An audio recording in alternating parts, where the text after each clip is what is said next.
Thank you.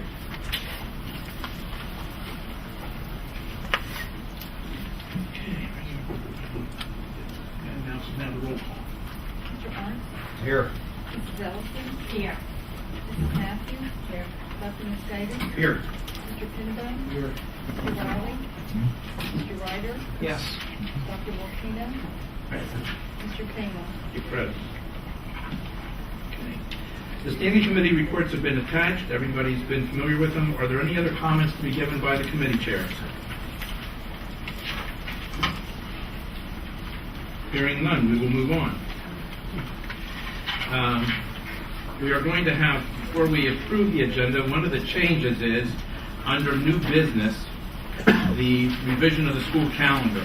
And that motion that will be out there when we get to that point is to approve the revised 11-12 school calendar, reflect the additional 2 days added to the school year due to adverse weather conditions on August 29th and October 31st, and to recognize the students will be in session during the primary election date on April 24th.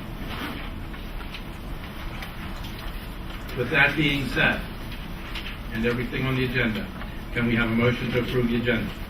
Motion. Second. A motion and second. Any comments?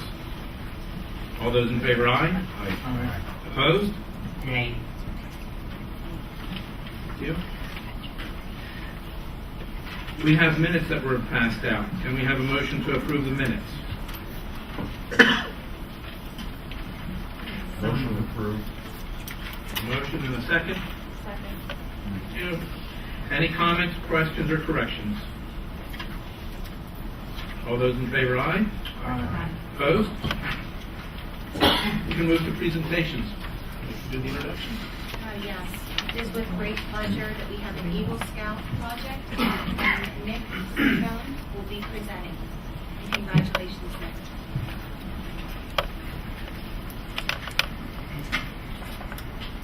Okay, hi, my name is Nick Citron and I am a Boy Scout of Troop 74. My Eagle Scout project will consist of refurbishing an outdoor learning center at Shawnee Elementary School. There is about 6 benches and a slate board that I will be replacing, the slate board and the benches.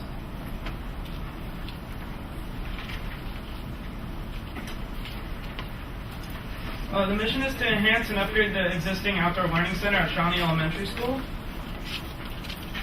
Who does it benefit? It will benefit all students of Shawnee Elementary students. It also will benefit the community due to the trail that I will be refurbishing. The trail is open year-round. This is a picture of the old sign.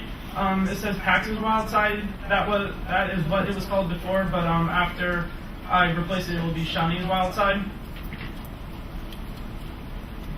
This is a picture of the outdoor learning center. As you can see, a lot of brush is falling onto the outdoor learning center, and I will be cutting that back and putting in, like I said before, new benches and a new slate board. And we will be putting mulch in the outdoor learning center. This is a picture of the trail. The trail is about a quarter of a mile. A lot of things have fallen onto the trail, but we like trees and stuff. But we will be cutting that down, and we will be reusing some of the wood for the outdoor learning center.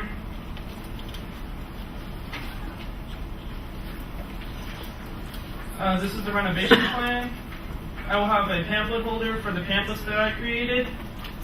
The pamphlet contains information that aligns with the Easton Elementary curriculum. I have been getting help with 2 elementary school teachers, Mr. Rice and Mr. Ellison. We will be replacing the current Pexinosa Wildside sign with a Shawnee Wildside sign. Wooden markers throughout the trail for trail identification to coincide with the trail guide pamphlet. New benches and slate boards in the outdoor learning center, and we will be also clearing out brush and garbage. Materials needed: a new slate board, wood for new benches, and wood for new signposts.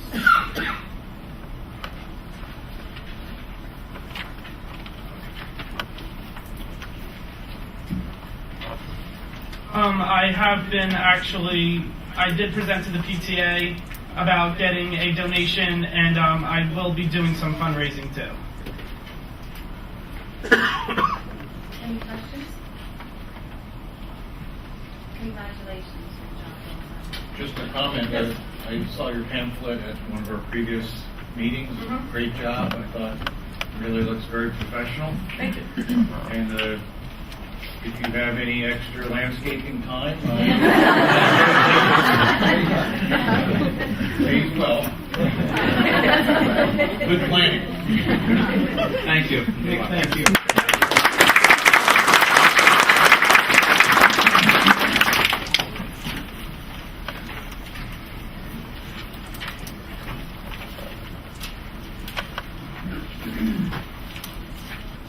The next presentation will be done by Ms. Jennifer Stoffer, the Director of the Easton Area Public Library. Welcome.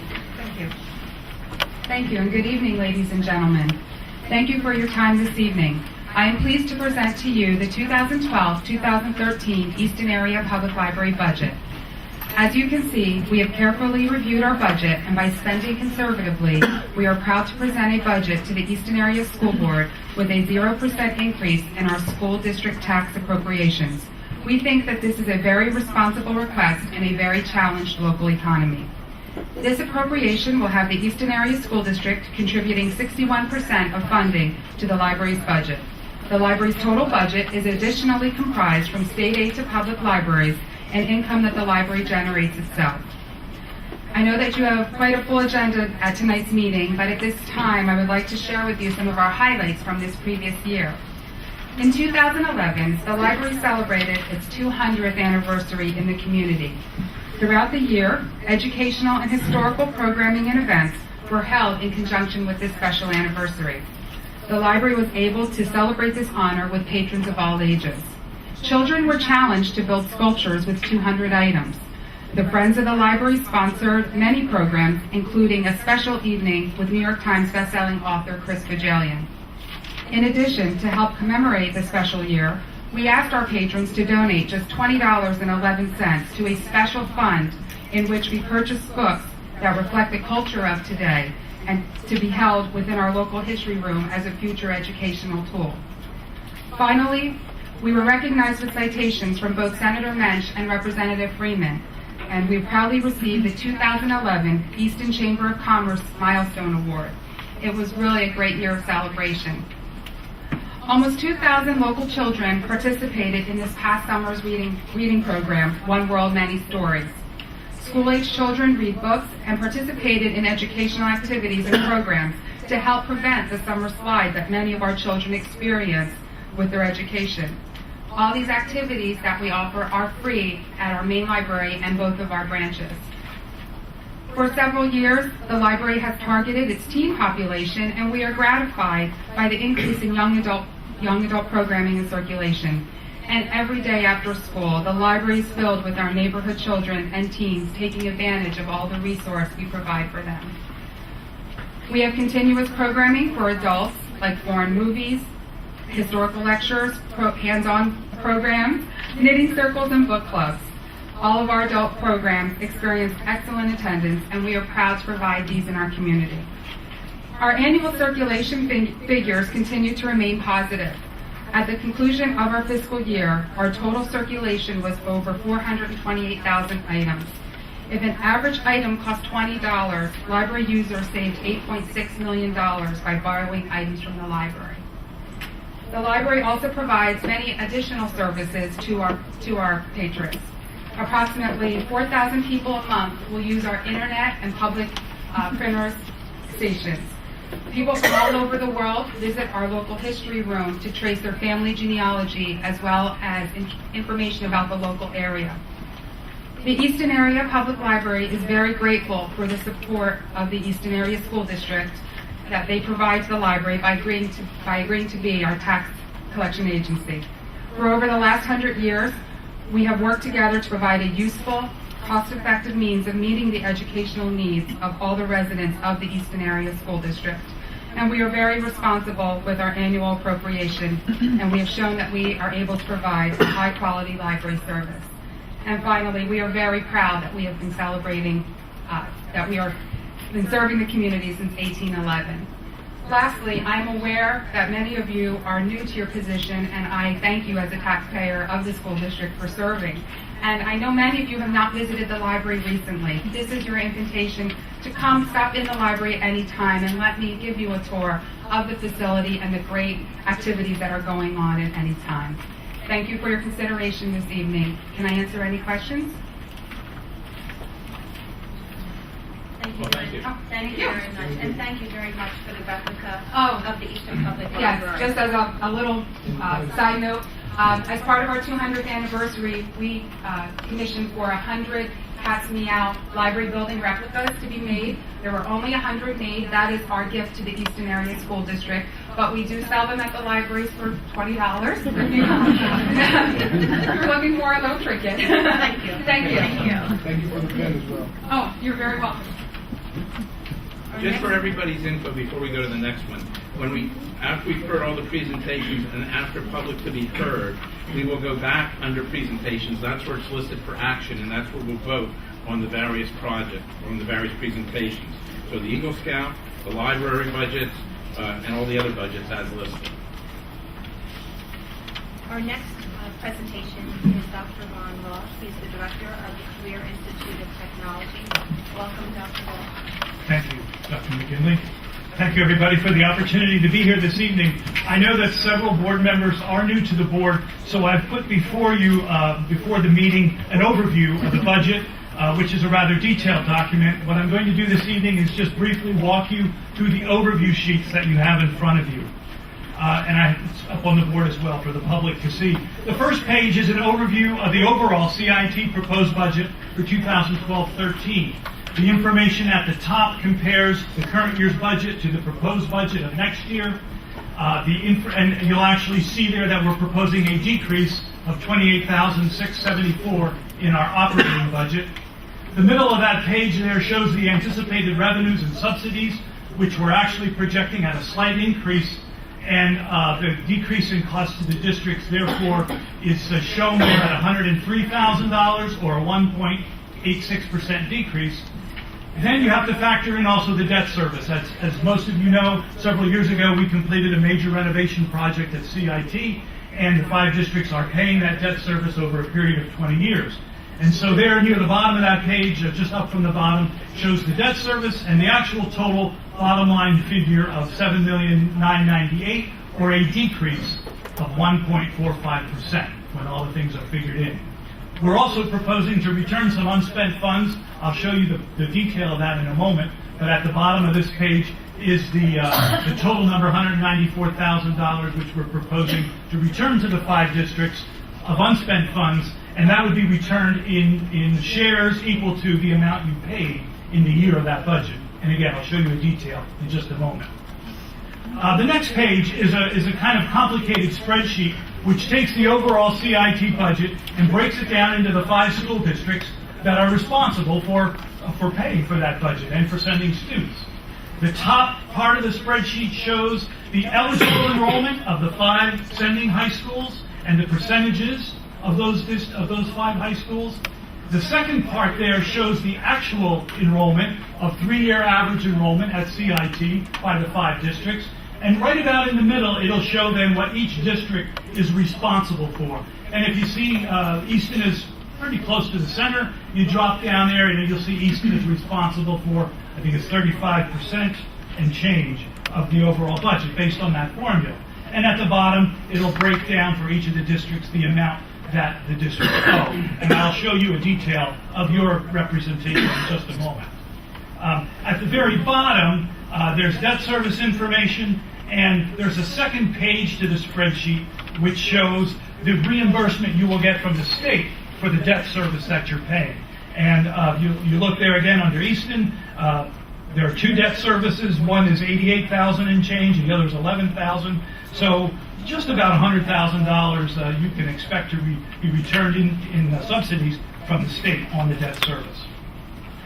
The next page shows the standard accounting codes. These are the same codes that you use for your district. All public schools use these codes. And it breaks down the costs that we're spending or proposing to spend in each of those categories and compares the next year to the current year.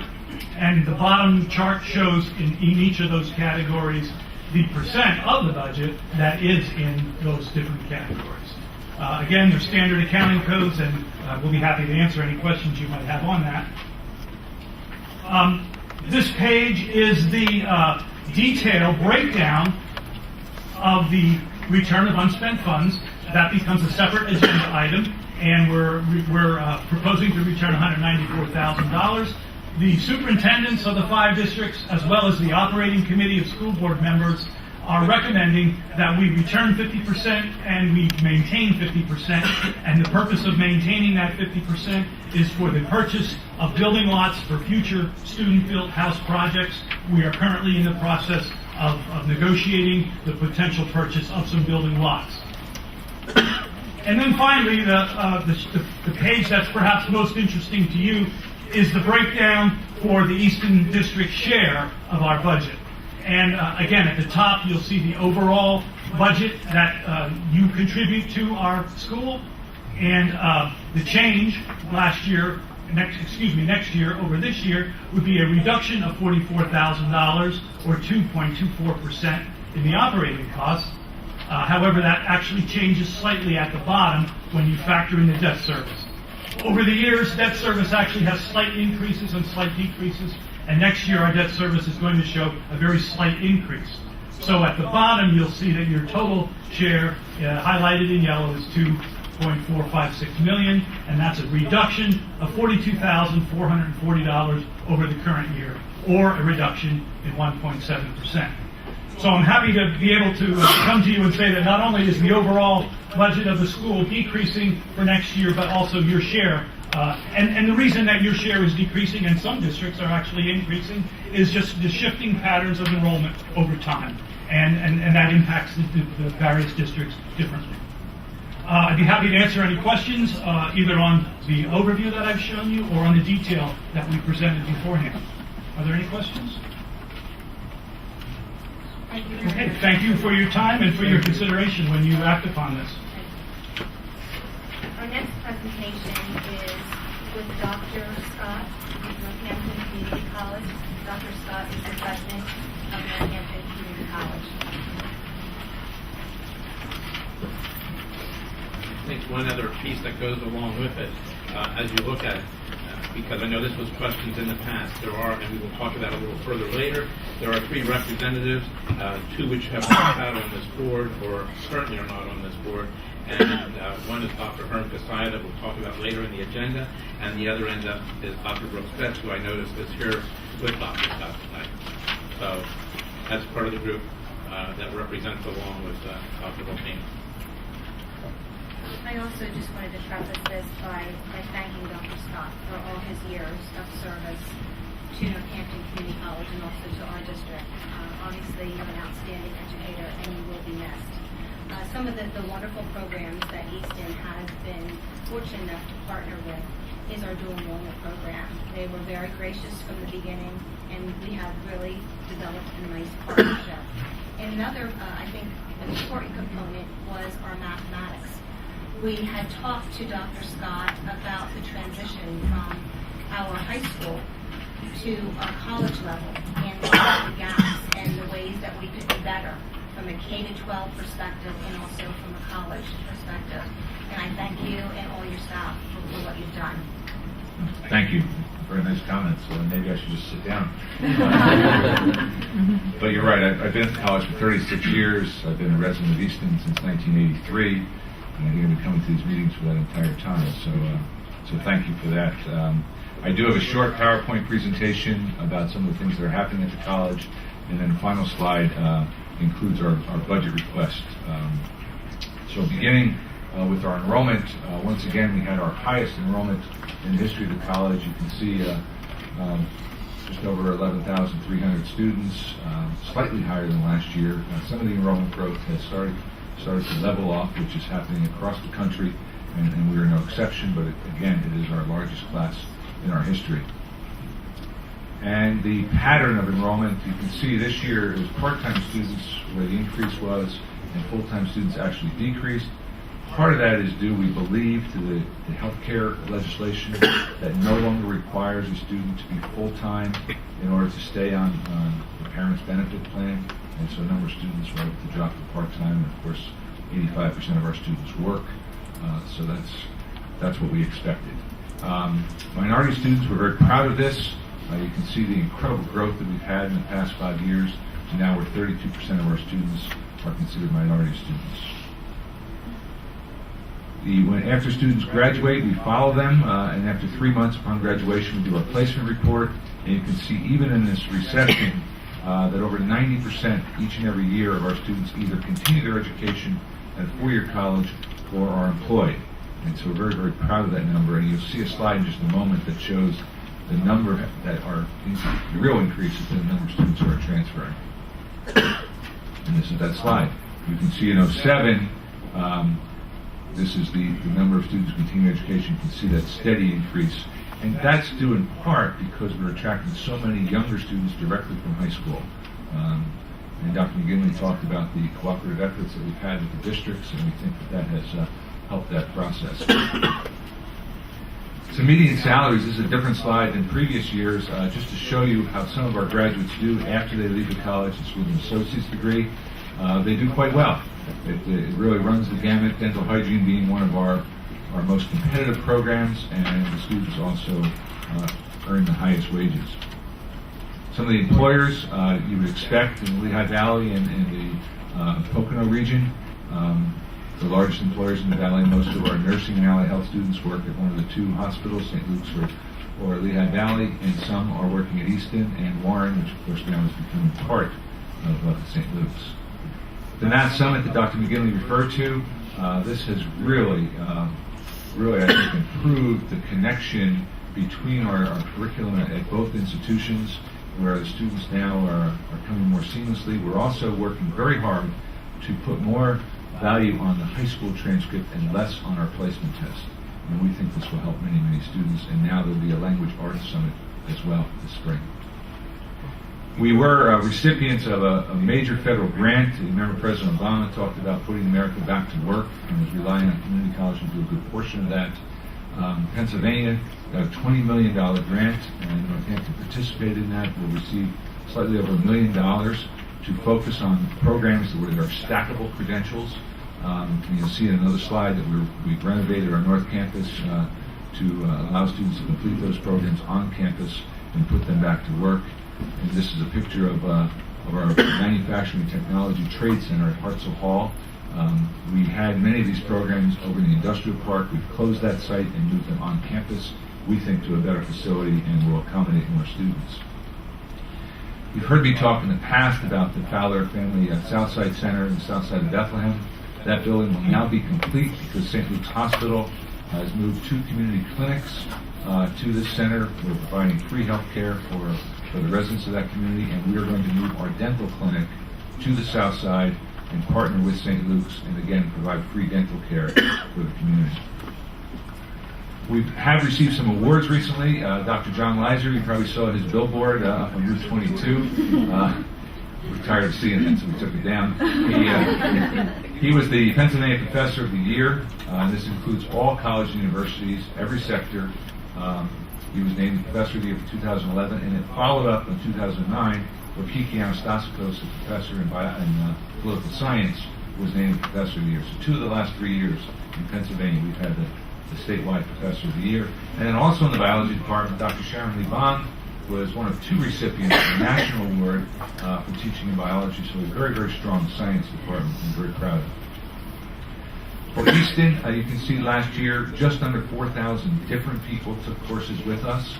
You can see the number that took credit and non-credit. I always have to say this, don't add these 2 and expect to get this number, because some students do in fact take both. But a good number, and we're obviously physically located very close to Easton, so that helps the residents of our community. And you can see the fall credit profile mirrors the college pretty much as a whole. We've always been a female-dominated institution, and that's in part due to the many allied health programs that we have that typically attract women. And you can see the minority students are slightly higher than the average, where Bethlehem and Easton pretty much push that number. more so than say, Penn Arch or Bangor. The participation rate last year, 182 of your graduating class graduated from Easton in June and came to us the following fall, just over 25%, and that's pretty much the college countywide average. So 1 in 4 of all the high school graduates in our county come to our college the next year, immediately the next year. And that's a very, very high rate. I think the highest in the state. We do have presidential ambassadors based on the academic record. In the secondary school, they receive a full tuition and fee scholarship through our foundation, and in turn, they provide service to the college. And currently, one student from Easton, Josephine, you probably remember her, great student in architecture. I'm very, very proud of her. The next slide is the budget request, and as Mr. Roth talked about, it's based on the 5-year average of students that you send to us. So some districts go down, some districts go up. And I'm saying this ahead of time because I was at Penn Arch the other week. They went down. Now being at Easton, you've gone up the highest. After meeting with the superintendents in September, and we talked about, we know that the increase that we pass on to the districts cannot reflect the increase of the number of students that you send to us. 5-year average has been around 6 and 7%, and the averages we pass on to the district are much less. So the overall request is 1.7% increase, and then you can see the breakdown among the districts. But based on the 5-year average, this year Easton has sent us a larger percentage of the increase than the other districts. So that's why the increase for Easton is the highest among the 8 districts. That is the request. So for Easton, we're requesting just under $37,000 additional dollars. I'll be happy to answer any questions.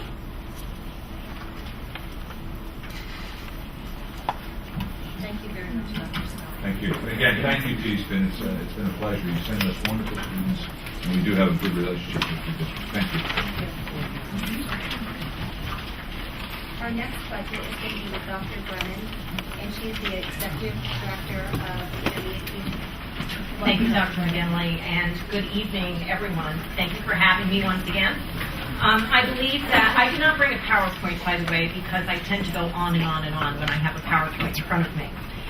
So for time purposes, I would refer you to the orange booklet that we sent to all of our board members ahead of time that represents information about the intermediate unit and its programs, and particularly our general operating budget proposal for the 2012-13 school year.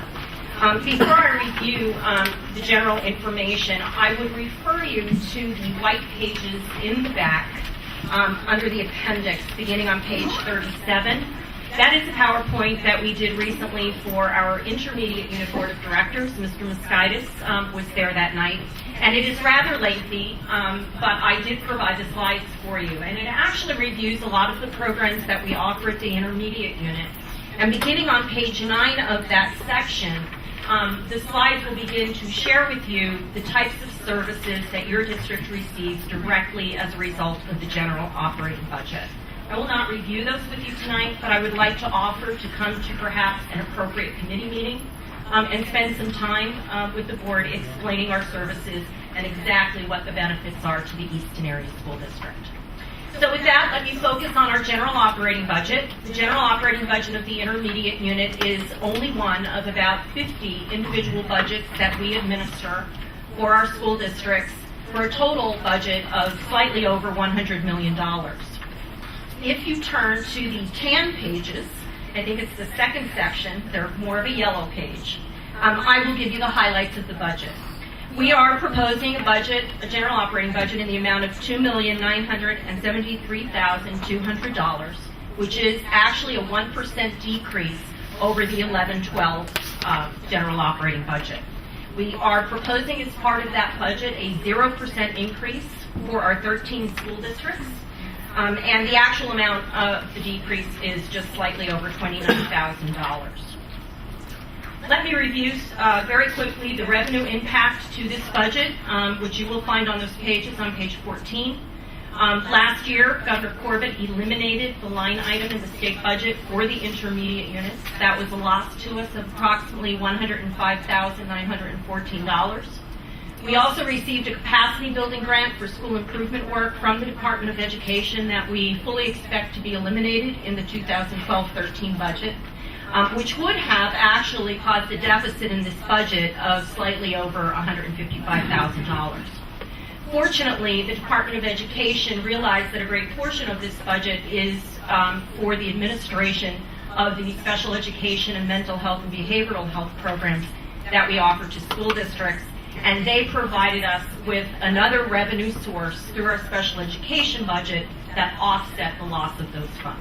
They gave all the intermediate units the dollars that they needed to make up for that loss of the state line item. So there was no impact to our school districts for the loss in the governor's budget. On the expenditure side, I'm proud to report to you that if you look at the budget by object code, almost all of the line items are either at a 0% increase or reduced, except for mandatory payments such as PSERS and state taxes and those kinds of things. We were able to do that for our school districts due to the salary concessions that we were able to achieve from all of our employees at the intermediate unit. For the 11-12 school year, the current school year, all of our staff at the intermediate unit agreed to take half of their contracted salary increase, which allowed us to revise our current school year costs to all of our districts so that you will see a 0% increase for this school year to intermediate unit fees. For 12-13, all of our staff agreed to a salary freeze, and that has allowed us to bring out a 0% increase for the general operating budget, as well as to all of our other budgets for 12-13. So from the intermediate unit, you will see a 0% increase for 12-13 to all of our budgets and your costs. The next couple of pages just summarize the sources of revenue. The school district withholding, which is the one that impacts you directly, with the 0% increase, we'll see the Easton School District paying the same amount as last year, $55,873, I believe. And you can see the breakdown on page 20 in the booklet. Each of our school districts pays a portion of the school district withholding, and the amount that you pay is determined by a formula given to us from the state, and it is based on your wealth, your A ratio in relation to the other school districts, as well as your weighted average daily membership. We have other pages in there that go into great detail. The budget by object code is on page 25. I will, for time purposes, not go into detail on that, but I am absolutely happy to answer any questions that you might have for this budget or any of our other budgets.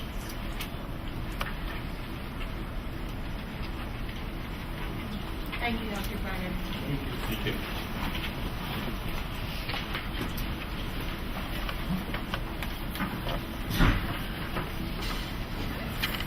At that point in the agenda, for anybody that would like to address the board, I ask that you please stand, come to the mic, obviously, and this is for the items that are on the agenda tonight to be discussed.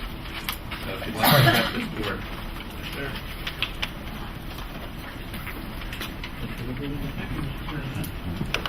I actually found a policy I like.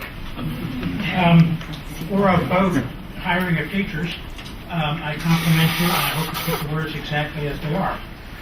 The problem, as some of you may know, is in the past you hired people first and you completed the documentation after the fact, which led to some problems and embarrassment. The policy, if you read it properly, says stop it, and I hope you as a president lead them to do so.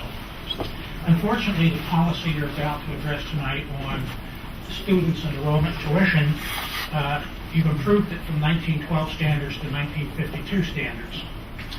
But the sad thing is you hire good people, Mr. Simonetta, Mr. Fruin, and then you equip them with not even a rubber knife and a tambourine to go out and defend the bastions against those who would rip you off, to put it bluntly.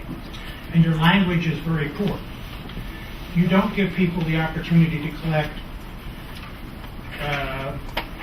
fees, interest, attorney fees, should they make a mistake and owe us money. You just don't have it. You have technical errors and things like the courts have at least twice addressed that parents can't go district shopping. If you live in Phillipsburg as a custodial parent, you can't come to Easton just because Daddy happens to live in Forks. But your policy allows that game. You at least ought to give yourself the benefit of the doubt. Other minor things. Does tuition follow the student or does it follow the parent? Your language flip-flops all around. And the problem with language is it always is held against you. The state says it follows the parent, which makes sense, the custodial parent. But then you flip-flop to the student. Now the state says turn left, the Department of Education says turn left or go straight, and the courts sometimes say take your choice and go any way you want. And I'm sure Mr. Freund is laughing because he knows that to be true. Actually, the reason was I was born in 1952. But the sad thing is, you don't give your administrators the reasonable tools to conduct running a tight ship. And last but not least, I'll give you a story that you'll never hear. You all know that you're responsible if you send in an affidavit for the obligations of the child, correct? So let's say somebody is dropping you off and the parents live over there and they've been here for 18 months. And you finally catch them by some luck and you come in with this affidavit that says, we agree to take care of everything. And they sit down and say, Drew, did you actually sign it? You say, yeah. Do you agree to sign it? Yeah. The date stamp it in. Of course, the ink is still wet. It's backdated 18 months. I know that didn't happen. You say, oh, by the way, Mr. Anderson, now that you're here, here's the bill for the last 18 months you forgot to pay. You don't have the chutzpah to do that in here. And you need to start being very, very aggressive because you need the money and you're not getting it. And I'm not trying to say you did it wrong. You just need to do it better. Thank you. I see another hand. No other hands this evening? If not, we'll move into the agenda. I think as everybody knows, before we go back to that, we've been having most of our discussion and a lot of discussion and everything at our committee meetings, and that will continue. And matter of fact, we're looking that we will be broadcasting those committee meetings, so those of you that can't make it here will be able to watch it. So that's all in the works. And I appreciate the comments and the suggestions that have been given to me that way. Thank you.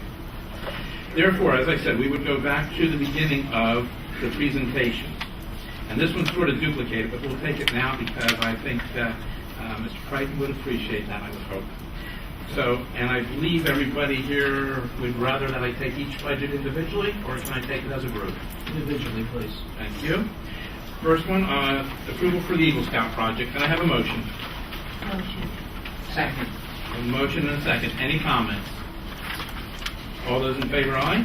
Aye. Opposed? Motion for the Easton Public Library. So moved. Second. We again have a motion and a second. Any comments? All those in favor, aye? Aye. Opposed? We have, I want to ask us whether or not either the community college or IU that needs individual votes. no. The budget do. So you don't need to do any votes. Can we have a motion for the CIT budget? So moved. Second. Motion and a second. Thank you. Any comments? All those in favor, aye? Aye. Opposed? Can we have a motion for the community college budget? So moved. We have a second. Second. Okay, thank you. Any comments? All those in favor, aye? All right, Tom? Is it possible that we would ask the community college to arrive at something closer to the 0% increase, which we've heard uniformly presented by the other budgets? I think we can ask, but I think at the same time, the superintendent met and gave the direction. Am I? We did. All the superintendents came together. We looked at the needs of each one of the budgets. We looked at the index that each one of our school districts was faced with, and we looked at the merit of each one of the programs. And our recommendation was to stay within a certain index. And Dr. Scott did, obviously abide by what we were asking him to do. Also, they've been cut, by state funding, and that's been a big blow to them because the basis of a lot of their funding, plus the amount they gave us is there's a per student figure that goes with that. And since we're sending the most students, and I think having one of the most success out there, that it's kind of hard to keep that down, especially with the state cut and the number of students that are going there from Easton. I think one of the most important aspects is we're developing a framework for our students K to 12, but we're really looking at it K to 16. And we are trying to make sure that our students within our respective school districts have an opportunity for college, especially with these economic times. So therefore, when we look at a budgetary concern, it was a concerted effort between all of our school districts to say, this is a priority for all of our students. So we all came together to try and do what is best for all of our respective students. Was there any additional discussion in reference to the increase in credits? I think there was a $5 increase. Was there any discussion that that could go higher to possibly support districts? I can handle that one, because I also stood on the board. Yes, we did talk about it, but at the same time we backed off because we were looking that we were starting to be one of the highest ones, one of the highest community colleges in the state. And so we decided not to go there from a board point of view. I would second what Mr. Ryder asked, because with the quality that's evident in the program, an increase would be warranted in the credit charge. Not really, if we're looking at the fact that we will be one of the highest in the state, or that will take us over that limit. It's difficult for the students, even though it's reasonable, it's still difficult for a lot of students, and they're taking loans just to meet their, to go to a community college, so that's rough. Dr. Scott, would you like to address that any further? Or? Sure.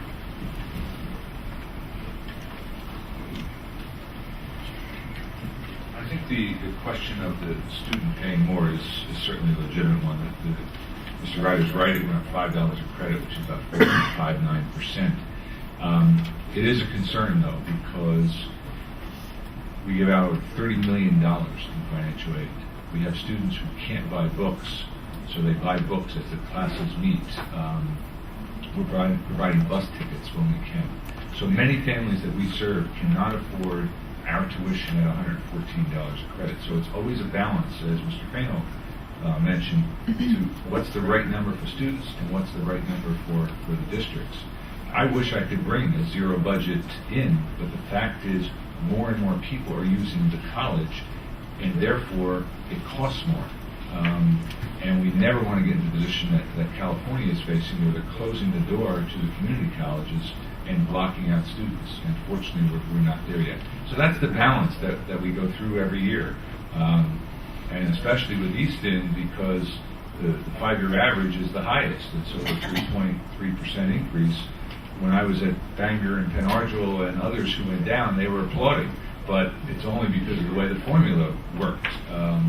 And so that's what we face. I think the 1.7% increase is reasonable. We have 2,400 employees. We all have the healthcare costs that every district faces, and that's really what's driving the budget. And just as the districts, we've reduced staff, we've cut supplies, we've done all the things that you try to do. As Mr. Volcano mentioned, we did get cut by the state. We anticipate another cut this year, and we are limited to how much we can charge in tuition. But we're not at that limit yet, I will admit that. But so it's a balance between user pay versus cost. The formula that is used, is that a statewide formula, or is that generated just through the county? No, it's each college has a different agreement with its sponsor. We're one of 4 community colleges sponsored by school districts. Okay. And ours is called the 5-year average because we wanted to balance out the increases, because you didn't want the giant fluctuation in paying the actual each year. because of the past couple of years, we doubled our enrollment since the turn of the century, and we knew the districts couldn't keep up with that. So the 5-year average levels it off. But every college has a different formula. Mr. President, I have a question for Dr. Scott. There's other fees associated to student costs, like technology fees and such. Have they been increased, or are they? Yes, that's part. When I said the $5, that included the technology increase and the comprehensive fee increase in tuition. We lumped them together. Yes. Any other questions for Dr. Scott? Thank you. Thank you. If not, we do have a motion right now and a second on the floor to approve the budget. I'll call the question. All those in favor, aye? Aye. Opposed? No. No. I heard 2 noes. Please have that recorded. The last budget is the IU budget, IU 20. Can I have a motion? So moved. Second. A motion and a second. Any comments? All those in favor, aye? Aye. Opposed? We're down to the reports, information, and/or actions, and we'll start with the superintendent. I would like to acknowledge January is School Director Recognition Month. On behalf of myself and our administration in our school district, those that volunteer are before you. They are school directors. So I thank them for their time and their talents for the betterment of public education in our community. On behalf of myself and our district, each board member will receive a certificate. We will pass those out after the meeting. So thank you very much. Thank you. In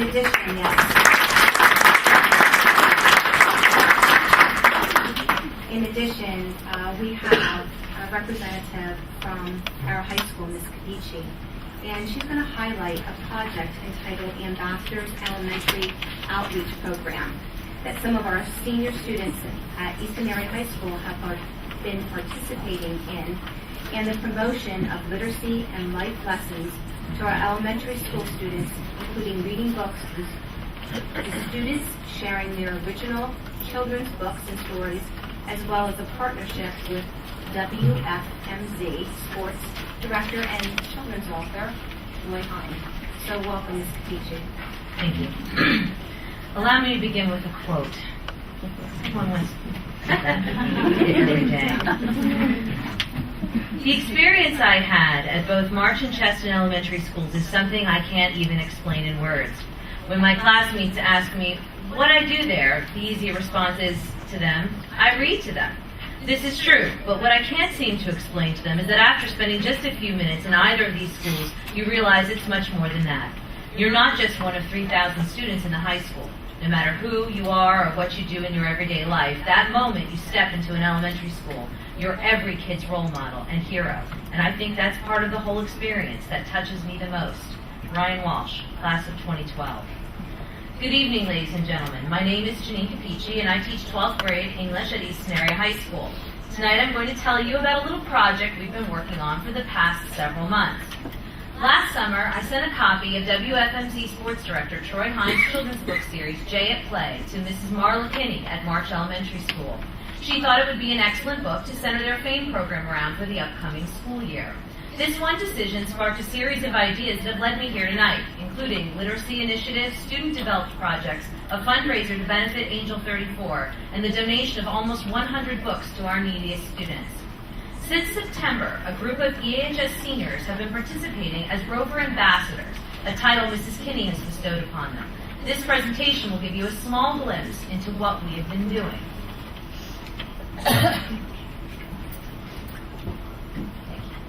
I promised that would work.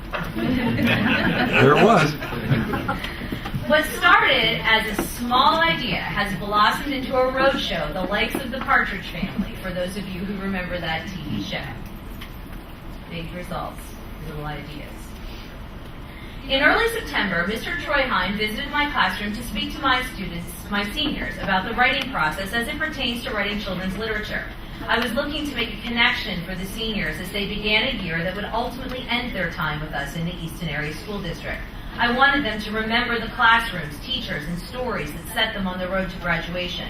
Mr. Hine talked about the lessons he learned through sports and how those lessons not only impact him today, but how they influence his writing and inspire his storytelling. My students then went on to write their own children's books, following his example. Mr. Hine was then invited to be part of March Elementary's Fame Kickoff, and my students accompanied him and participated in an assembly there. Afterwards, they took to the classrooms, reading Mr. Hine's books and also sharing with the students their own books that they had brought along. Here are some of the reviews of our visits. Quote, "Our students and staff have been very fortunate and grateful for this opportunity to interact with high school students for many of our literacy projects through PBIS Fame and RIF. Mr. Hine has participated in our program by reading his books in classrooms and making a presentation at Literacy and Math Family Night in November. Many parents and students had the opportunity to speak with Mr. Hine and purchase his autographed books, where proceeds went towards an Angel 34 fundraiser. Through this fundraising effort, several autographed books were donated by community stakeholders for students at March School. Students have received this special book for their personal libraries have been very appreciative of this gift." Mrs. Marla Kinney. Quote, "The lessons in Mr. Hine's book support our FAME behavioral expectations, and it was a treat for our students to hear his personal story of success based on hard work and integrity. The high school students had the chance to serve as role models, and the elementary school students got a glimpse of some of the opportunities that await them as they continue their education into high school. FA March Elementary would welcome more collaboration with Mr. Hine and the high school students as the year progresses." Lisa Curry, school counselor. Quote, "I loved having the high school students come into our classroom. The first graders really looked up to them as readers. My students were able to ask them questions about high school and reading. The high school students talked to them about how important it is to work hard. I think it was especially great for the boys in my class to see and meet a cool basketball player, and how even he needs to be a good reader. I enjoy our partnership with the high school students. They can be great role models for the younger students." Taylor Bryce, first grade teacher. Those are only some of the comments that we've received regarding our time at March. We plan on going back this spring to help bolster the FAME program and perhaps participate in some unorthodox activities, such as maybe a field day or a In my hands, I have a prototype copy of the anthology of the best children's books that our humanities students produced. With the help of Mr. Bob O'Donnell and his staff, and of Mr. Mike Vigliante and his talented students in Tech Ed, Mr. Sames and I hope to give a copy of this anthology to each elementary school library. We have titled this anthology Rover Tales and indicated that it is Volume 1, one of many to come as we hope to take this project and make it a tradition. That's one of them, Millie and the Racket. And Francesca Walnut Goes to Third Grade was another one of our titles.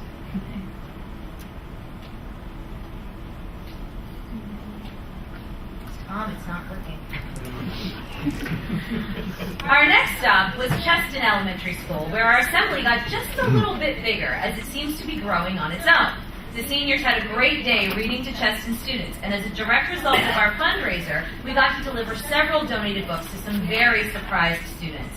Mrs. Barbara Ellis had this to say: "Troy Hine visited Cheston Elementary School on December 7, 2011, with over 40 EAHS students, including senior honors students and athletes.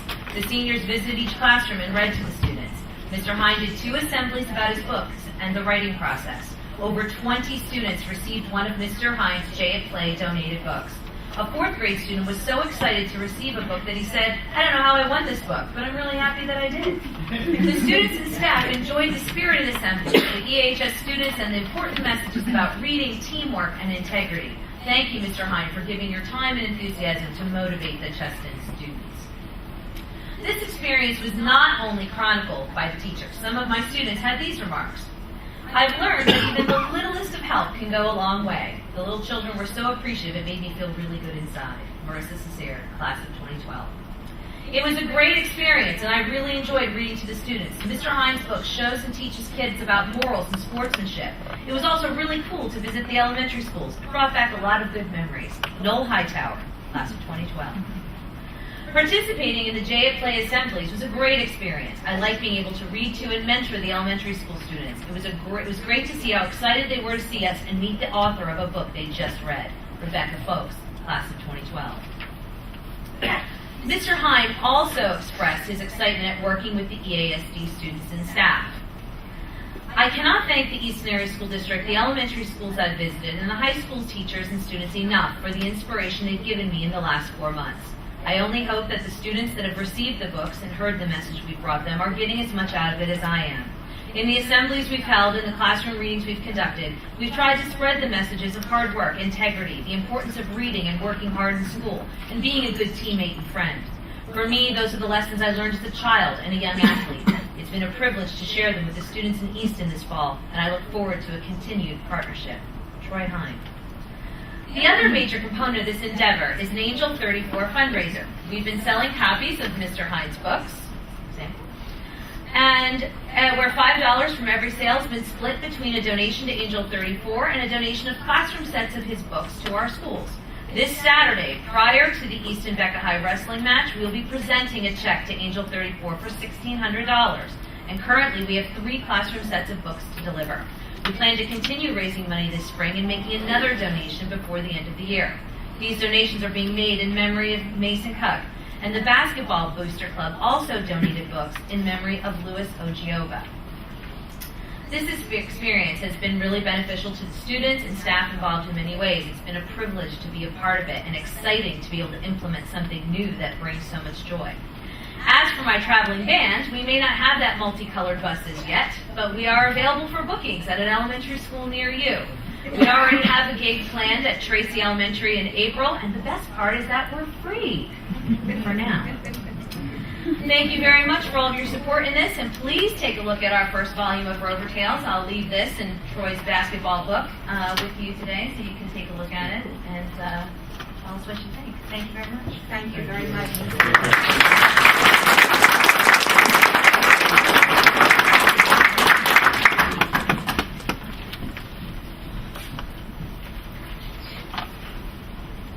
The next part of our presentations is in unison with the EAEA, the Teacher of the Month Awards, and also the Partner in Education Awards. And we have the Board of Education and also myself would like to recognize all of those recipients of these awards, as we have created with our staff of Carol Lear and Joan Schaefer an award for each one of the recipients. In August of 2011, it was Aaron Grable, Palmer Elementary School. September 2011, David Lutz, Easton Area Middle School 7-8. October 2011, Marla Kinney at March Elementary School. November was Jack Rapich, was March Elementary School. And December, Tanya Morgan, Easton Area High School. I think Tanya may be in attendance today. If you are, would you kindly stand?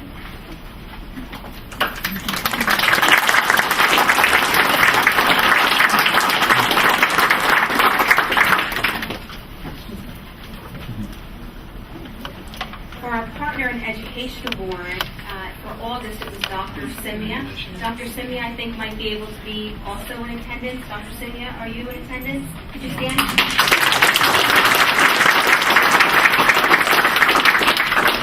In October, the award was for the Board of Education, and I'm sorry, I skipped September. It was Claudia Boyd, and I think Claudia may be also in attendance. Claudia, are you here?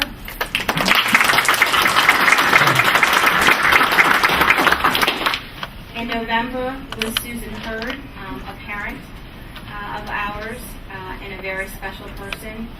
And in December, there was not one that was designated. If there's anyone that is here that I mentioned your name, I don't want to admit you, so make sure that you please stand. On behalf of myself and our board, congratulations to all. We really appreciate everything that you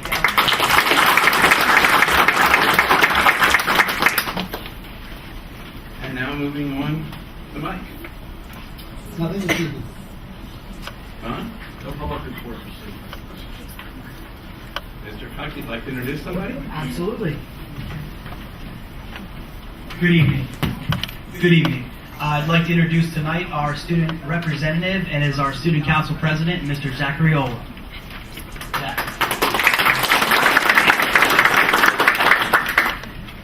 Thank you, Mr. Cook.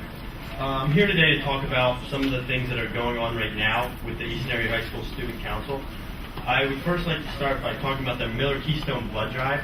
That will be taking place on Friday, February 3rd, and that's an in-service day, so we are really pushing for not only students but teachers as well, and any administrators to get out there and donate blood. It goes straight to the hospitals in our community, and it's greatly appreciated, of course, by not only the people who are receiving blood, but families and other people who are impacted by them. The next thing we have is the Special Olympics. Every year we host the Gymnastics Special Olympics, and that will be on Wednesday, March 7th. That's something that's always been a success at Easton. We always have plenty of students involved, and something that I've been a part of since 7th grade when I was in the middle school, and I think that that's something great that Easton has to offer to its students. And finally, for Easter, we're working together with the March of Dimes to create Easter baskets for needy children, newborns in the neonatal section of Easton Hospital. This is what we are asking as student council members, especially from the community service committee, to bring in something small, and whether it's a toy, a blanket, a bottle, necessities for young children, and they will be put into baskets and delivered right before Easter to just aid the help of needy families. Thank you. Thank you very much,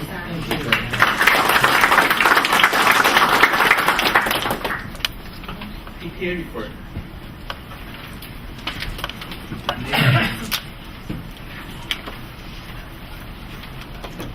Good evening.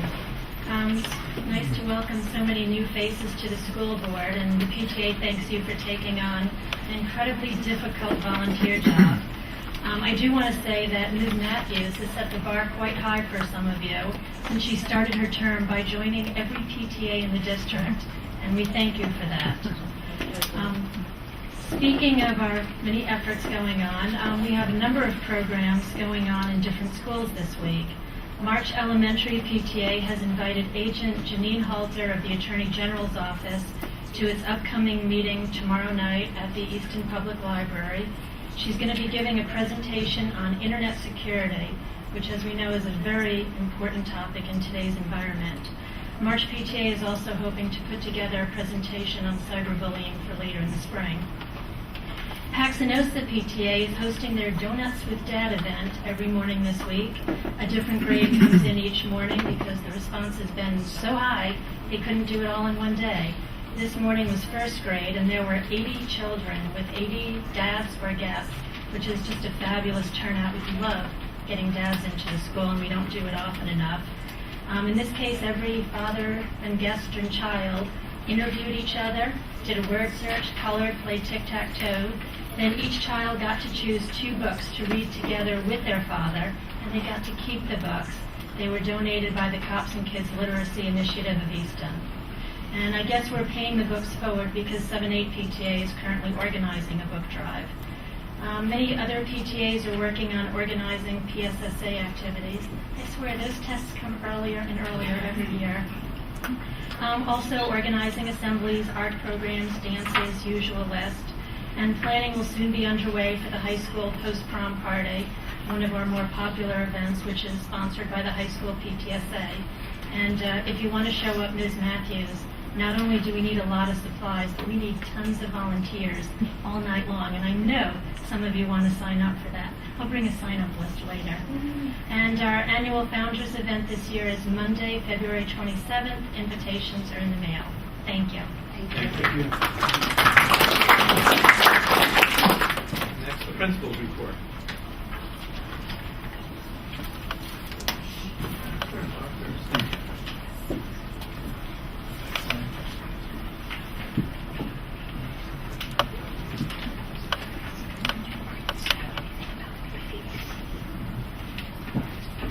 Good evening. The 7-8 building has been very, very busy this past month. We're about to start our second round of math classroom diagnostic testing for select students. We're using this data, our teachers are using this data to assist in planning for interventions. We've also just completed our third round of foresight testing. This data is also being used by the teachers for intervention planning purposes. The teachers have been updating their data walls and their Google websites, which we've been using this year, for intervention and to look more closely at targeting our interventions for our students. This past Friday, we held our second quarter PBIS celebration, where students were able to choose their own adventure. We had activities going on throughout the building. Our Tier 2 PBIS mentoring program is also in place. Currently, we have approximately 15 students and adults that are involved in the program. They're checking in and checking out with their teachers or staff members every day and using point sheets throughout the day to monitor progress. Course selection at the 7-8 building is also underway for next school year. There was a parent orientation for 6th to 7th graders this past Thursday. And in the history classes, the guidance counselors have been coming in to update students and let them know about courses for the following year. And finally, our after-school reading and math program has begun this past Tuesday. It started, it's 2 days per week, and the students are receiving math and reading activities that will help them prepare for the PSSA.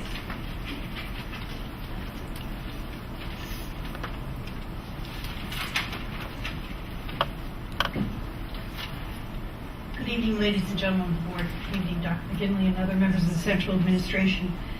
There is just a plethora of very exciting events going on in this school district, and this district has committed itself to providing a quality educational experience for all of its students, and that's been witnessed tonight. So excited about that project at the high school and the Scout project. It makes you proud to be a member of this school district. Tonight, I'm very honored to be sharing some of the events, some of those experiences that are occurring at the Eastern Area Middle School 5-6 building. The children celebrated the birthday of Dr. Martin Luther King this past week. We took quotes from Dr. King and we read them to the students every day on the morning announcements. There were various activities taking place throughout every class in the school. We had plays and readings and movies focusing upon the life of Dr. King. One exciting project that took place on Thursday, January 19th, our gifted 6th grade students joined the 7th and 8th grade members of the National Honor Society to visit the 2nd, 3rd, and 4th grade students at Shawnee Elementary. They read aloud the book, My Brother Martin, by Christine King Ferris to the children, and assisted the children in completing dreamscapes and wounded warrior letters to our servicemen who have been wounded in battle. This community service project, which was a partnership, the result of a partnership between the Lehigh Valley Youth Council and Eastern Area School District Gifted Department, provided the students, the older students, with an opportunity to serve as positive role models for our children as they shared with them Dr. King's message of peace. In February, we are going to be celebrating diversity within our Eastern Area Middle School 5-6 community. Students have been encouraged to share customs, traditions, foods, tales, songs from their ethnic backgrounds, and we're going to be sharing those experiences on the morning announcements during the month of February. The Eastern Area Middle School 5-6 TV station is now functional, and we have students who could rival the talents of George Stephanopoulos and Robin Roberts in the morning presenting the live news and weather broadcasts every Monday. So it really is, we will be up for an Emmy, I'm positive. On December the 2nd, the Penn Center for Leadership, in conjunction with the Delaware Valley Minority Student Achievement Consortium, conducted a Dare to Dream workshop to develop talents in our future leaders. I had the honor of accompanying 6 of those future leaders from our Eastern Area Middle School 5-6 community and their parents to this consortium. It was an outstanding event, and our children really represented all the wonderful things that we are doing and the preparation that we are giving them in our school district during this training session. It was really an outstanding experience for them and for me. Our students developed talents in various areas, and some of the children who have excelled in various areas within the past month are spelling bee winners. We had 40 children who represented their teams participate in the spelling bee. They all were winners. They tackled words that, believe me, I couldn't even pronounce them, and they were able to spell them. They used their decoding skills. Brittany Armour was the winner, and the runner-up was Ver Osuhene. We also have 2 students who won the local Peeps contest, the little marshmallow Peeps. Catherine Elmaker, they did a Peeps theater, and Leanna Deegan. So they get they get a field trip for their classmates to the Peep Factory with Mr. Peep in his car. I don't know. But anyway, they're going to take them to the Arts Quest Center. So if any of you would like to join, we have some room to join that, Mr. Peep. Our PBIS program, we're analyzing the data. We're identifying areas of need where we need to focus more effort to teach, to model and recognize appropriate behavior. The data is showing us, the Swiss data is showing us that our discipline referrals have decreased dramatically as a result of the program.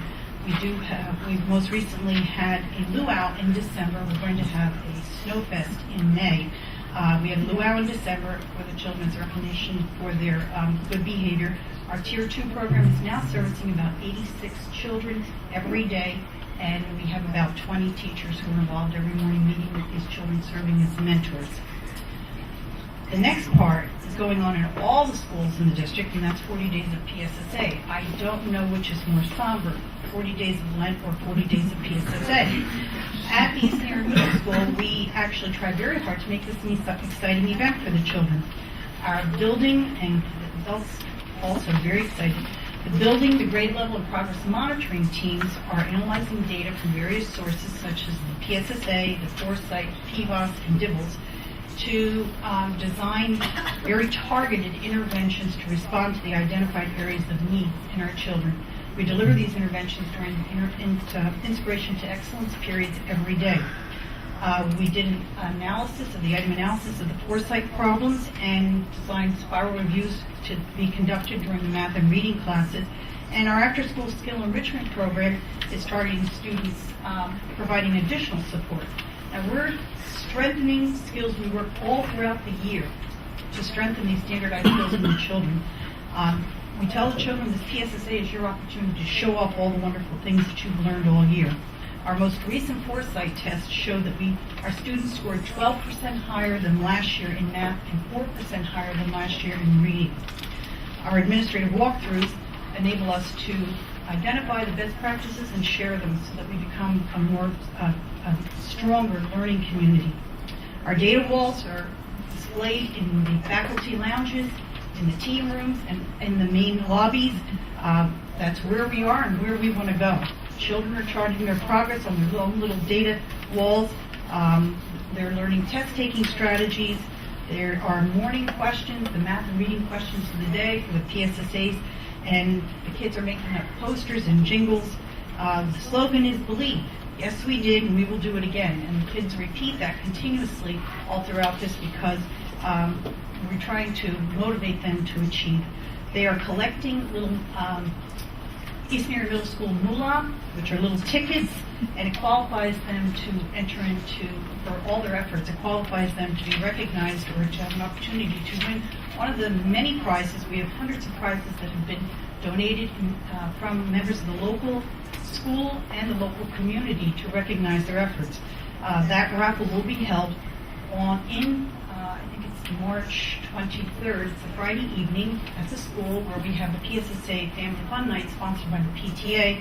And it's a night where the teachers and the parents and the students will get together, have a dodgeball game, and we sing and dance for the kids. That's the teachers and the parents. So I also am extending an invitation if you would like to come that evening and sign up. I have a sign-up sheet because I'll be there with about 40 teachers dancing and singing on stage to recognize the efforts of the children.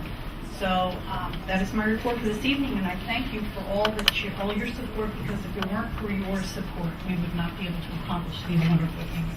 Thank you.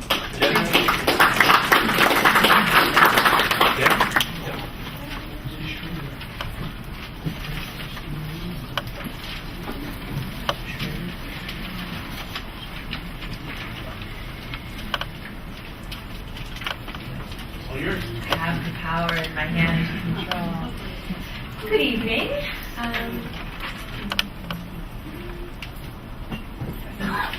I want to kind of look back at the things we were able to do in December. It was kind of a big season for giving for us, and Zach kind of is here on doing dual duty tonight. He's going to share with you the experience he had this year with the baseball team. So you can. Thank you again. I'm going to start this one talking about what happened this year. Last year was the first year that we decided to take donations for these trees. As if anybody didn't know, we do a Christmas tree sale the month of December to raise money for our team for the various trips and materials we need to play baseball. So last year was the first year we took donations, and we received about 10 to 12 donations, and 6 kids showed up. I was one of the only juniors who showed up, and was completely touched and changed by this experience. So sure enough, again, I did it this year. That picture was taken the day that we delivered the donated trees this year. There was over 35 this year, and about between 25 and 30 kids who participated. So not only the coaches, but all the players were very excited about it this year. I just wanted to explain how touching of an experience it is. It's an opportunity for kids who are as privileged as all of us baseball players to get out there and see the community that we live in, that some of us don't get to see. It's nice to walk into a house and deliver a kid his first Christmas tree. That experience happened to me both years, both this year and last year, and I ended up writing my college essay about it. And overall, I think it really changed me. I learned a lot about myself, and it's inspired me to give back to the community, not just around the holidays. And again, it's pretty cool to walk into these houses and see kids who love baseball or football, and they can talk to us baseball players about other sports and experiences, and they can tell us about how great of a season they had or how excited they are for the sport that we all share the same passion for. And just to close it up, I'd like to say thank you to everybody who donated a tree and for everybody who supported our sale this year.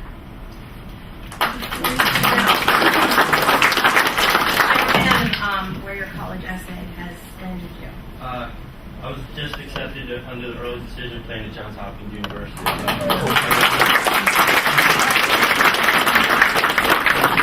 We'll be playing baseball there as well. If I could just say something quickly to Zach. Yes. I had the opportunity to tag along with baseball players. The kids just did a phenomenal job. They really embraced it. And what they brought to these families was phenomenal. Growing up, you expect a Christmas tree. You don't think about a Christmas tree. You're supposed to have one. It's Christmas. A lot of these kids couldn't afford it. And these players, I think, Zach, what, we were like 9 cars? Yeah. We were driving through, and all the kids piled out and piled in the house. Brought decorations, stands, took pictures with the kids, joked around with the kids. You guys really embraced it. As a former baseball player for the high school, I was proud. You guys were wonderful, wonderful. And just keep up the good work. Thank you. And I'd also like to really just point out how great of a job Coach Hess and Coach Suzuki did putting this together. I mean, from seeing how much it grew in 1 year, it's amazing, and I really hope that it continues to grow. Thank you. Thank you. It's interesting, that picture was taken in December. There's no snow on the ground. I'm sure there's a young gentleman in that crowd only wearing short sleeves at some point. Along with the Season of Giving, the EAEA organized a luminary sale in order to benefit Safe Harbor. I did not realize how large this event was going to become, and the entire month of December, I was covered in sand and my fingers hurt from closing bags. I think there's still sand in my car. I think total we had about 100 pounds of sand that was transported in my minivan. So my husband's not too happy about that. We advertised the sale of luminaries. We went down to Fremart and joined the community. I'm sorry, not Fremart, the Holiday Mart that was being held in the old Sherwoods building, and we just got to interact with the community. That was a really freezing cold day. We were in the window at the Sherwoods building, and I don't know that I could feel my toes after a few hours, but it was exciting to get out there and talk to people. We had a student volunteer who was with us. He was doing community service hours. And then the night that we lit the luminaries was probably one of the only cold nights in December. It was freezing cold. And, it's not showing up. Mayor Sal Panto came out and helped us. And boy, do I wish this next picture would show up. There's our own school board member, Frank Pinnabone, doing his best to light a luminary. I did not light one luminary. It was all basically Mayor Panto and Mr. Pinnabone. And it was an exciting night. It was, like I said, the only cold night we had in December. It's a picture of myself, Glenda Kellogg, and Elizabeth Moore-Burrow, and Mayor Panto, Kenny Brown, and Frank Pinnabone. In total, that is the front of March Elementary School. It was exciting to drive around the evening of Luminary and see all the bags lit up. I couldn't get around fast enough to see them all. but the front of March Elementary School was lit up as well as Chestnut Elementary School. In total, we will be donating $2,000 to Safe Harbor. I didn't realize how big this was going to be. At first, we only ordered enough to make 250 kits. I ended up placing a last-minute order, which FedEx delivered to the wrong place. So, a little nervous. Next year, we will have a lot more manpower. One of the things I want to let everyone know is PSEA has organized Partners for Public Education, and if you go to that website, anyone from the community can join this organization for $1. And what it does is it will send you updates on what's going on with regard to public education. They send you a little membership card, and it's basically all the information that comes to us as educators is being shared with the public. We wanted to find a way to really bridge the gap there and share the information. There's a whole partners website. People can go on, check out what's going on with legislation and all sorts of stuff. It's a pretty cool website if you'd like to check it out. I will post that linked to our website. I get to participate in a lot of upcoming events through PSEA, so you will hear all about my time at the NEA Women's Leadership Conference in Boston. I will also be presenting with Mike Crossie, president of PSEA, at the Progressive Summit, as well as the Urban Conference in Penn State. So I will have a lot to share with you next month and all about the great things that our students, that our staff are doing. So that's pretty exciting for me. And our December Teacher of the Month. I actually, for the first time, shed a little bit of a tear when I read this nomination. Tanya does a program in her class that's called The Giving Tree and works with a local church organization, and a family is chosen. Once the family is chosen, the students in the class help achieve the goal and bring in amazing amounts of donations for this family. So it's basically an adopt a family program. And the lesson is that sometimes the things that we can learn in a classroom aren't in a textbook. They aren't on a test, but they will touch our hearts. So congratulations, Tanya, on being our Teacher of the Month.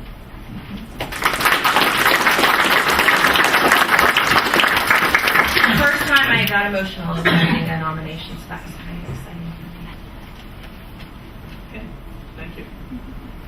Thank you. Thank you.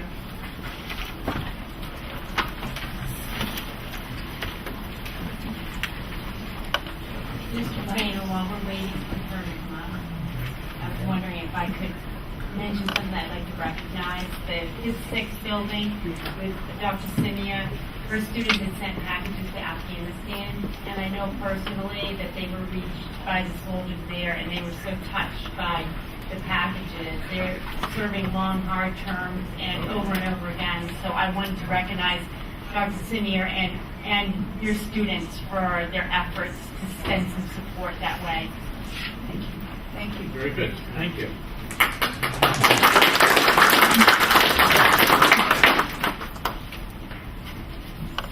Good evening. For those that don't know me, my name is Helen Jones. I'm a school bus driver and a union rep. We are still having a problem with the not being used for field trips. And I would ask this board once again, actually I don't think I asked you at all, this is a new board, please look into that, why the PTA gets a $2.50 break for field trips and somebody like Jimmy, and he's going to say, oh my God, she's helping me, but somebody like Jimmy doesn't get the break, okay, and he's forced to use us. So I would ask that you go back and you look at this policy and hopefully come to some decision to, if not eliminate that $250 deductible for that, to at least make it a level playing field.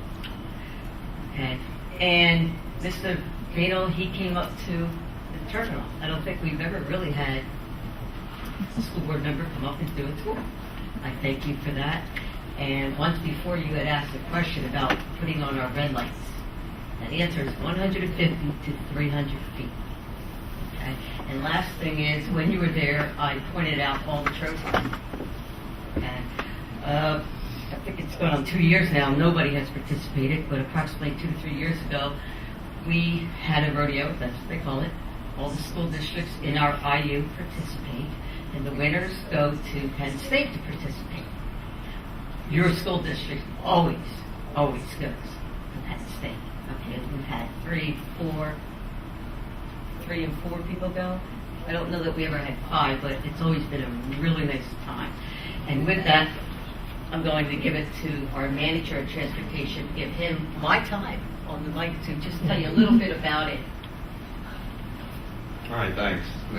My name's Ron Pacioli Sr. I'm the manager of transportation operations. I know Helen mentioned Filtris. If anybody has any questions regarding them, maybe I can help answer any of them. As far as what they call the rodeo, it's actually a safety and skills competition.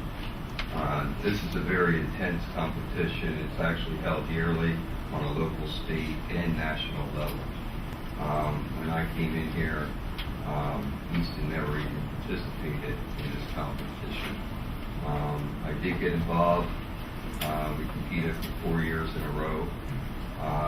Currently, Easton holds the local record for place winners within a 4-year period.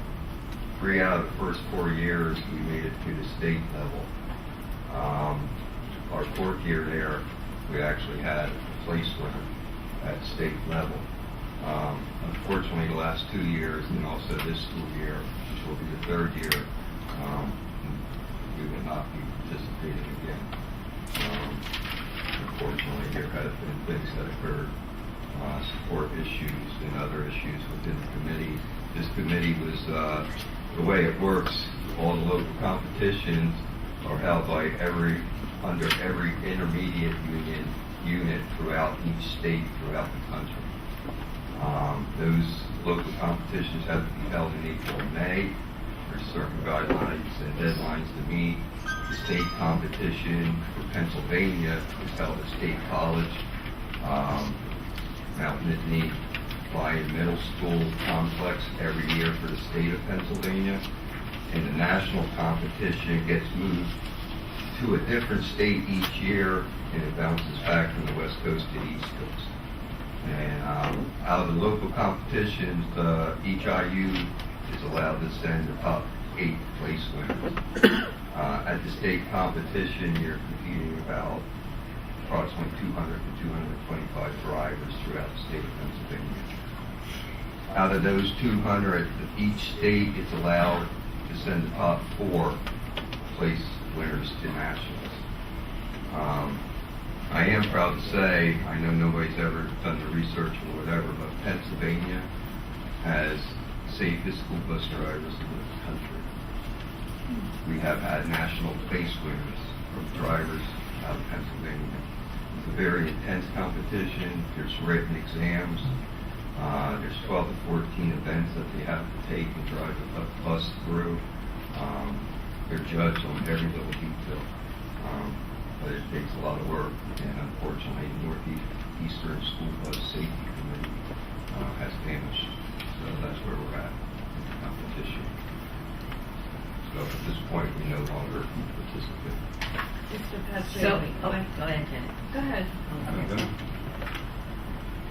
I'll defer to Helen. What we're really asking for is your support to get this back up and running. Whoever is on the IU committee from this board, I don't know who they are. If you would please take it back and help us get this going again. I mean, we do have a heck of a crew, and we do go out there and we show them what Easton is about. Okay, so we need your help, please, and all of you. And Mr. Pacioli, he's the one that brought it up and, brought us this far with it. You'll be happy to know that we have an IU meeting tomorrow, so take your request with me and try to find out what happened. One thing you're not seeing is the overall results of what it creates to our daily business out there. That's what we do, putting over 100 vehicles on the road every day and doing over 1 million miles a school year. Since I took on the competition and the details that these drivers learn, I took the liberty of contacting our insurance company. So I wanted to see how this reflected into our everyday jobs and what it resulted is our accidents going down on a yearly basis. Because you got some of the safest drivers that know every little detail about these vehicles. Thank you. Mr. Patterson. Thank you. I have a question for you. Is it because the IU no longer has... There's numerous reasons why the committee pulled it, and there's no longer, we're not doing it. But I guess my question is, does it have to be formed through our local IU? Well, on the local, does the IU have to have a person that actually is involved in the committee? No. Okay. But our local committees, the competition has to be for the districts and private contractors that fall under that IU are the only ones that can compete under that local competition for that IU. The committee, no, at the actually, the committee that was formed when I got involved, the director of transportation for IU was actually the president of the committee until she resigned, and then the new director, he got involved in it. He left IU, so now actually nobody from IU is currently involved, but actually right now the committee doesn't even exist for other certain reasons, yes. Well, I think we have to throw all this to Mike, because really Mike is the guy that should be looking at it, and those are the types of things we should be taking to him before they even reach this board meeting. So I would expect that you'll look into it and report back to us at future committee meetings. Sure. Thank you very much. Have a good day. Thank you. I believe that completes all those reports. Attached, you have the information on the executive sessions. And by right of approving this in the future, we will approve that, so I don't need anything there. Under unfinished business, we have the adoption of policy 202. I have to take a few of these individually because of how they're laid out here. So the first one is the policy 202. Can I have a motion? Motion. Do we have a second? Second. Mr. President, we have Attorney Gilsbach here who assisted in revising this policy. Are there any questions? I'm hearing none. All those in favor, aye? Aye. Opposed? The next one I will explain. We put this on here. It's for the appointment to the Board of Trustees at Community College.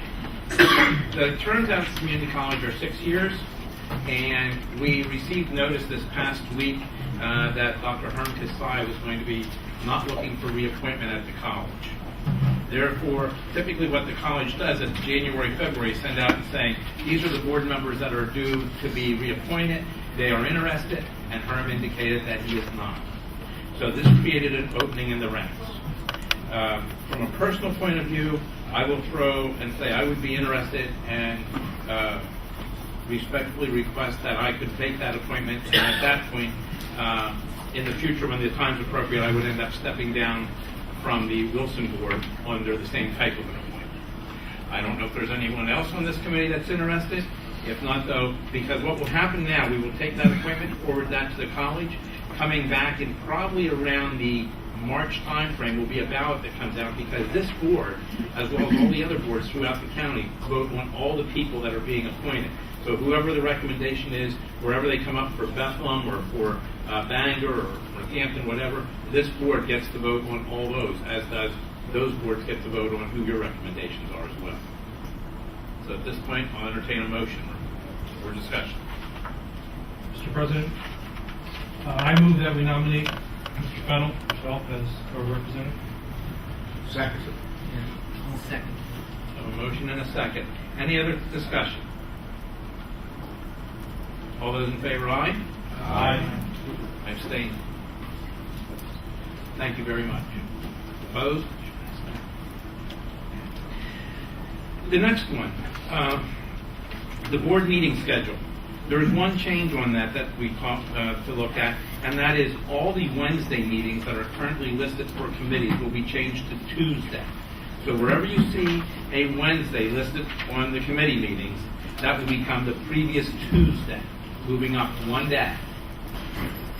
So both our board meetings and committee meetings will both be on Tuesdays. With that being said, so we can properly advertise and everything and have these meetings set, I would ask for a motion. Motion. Have a second. Second. Any discussion, comments? I would just say that I hope after that's done, that we get a new, because Right. people aren't gonna remember in April that, you know, this is checked off, but it's the day before. So we should get a new calendar. Correct. Absolutely. Any other comments? All those in favor, aye? Aye. Opposed? Under new business, okay, we have the approval of the personnel matters that were listed. Can I have a motion? So moved. Second. We have a second. Thank you. Any comments? All those in favor, aye? Aye. Opposed? On the next one, and that's why we did it, approval of retirements, I would ask that whoever makes the motion does it with regrets. I have a motion. I'll make a motion with regret. Thank you. I'll take more teeth on this one. You want to get a second? Thank you. Any other comments? All those in favor, aye? Opposed? Okay, under 11. Just looking down through here. We can take all the 11. We can take 12. And there was a noted change in 12 that was on the agenda for $942 instead of $817 for the one conference. Let's take this 13 here. 13 is new business. We can take 13 and 14 all the way down to and through D. And I have a motion.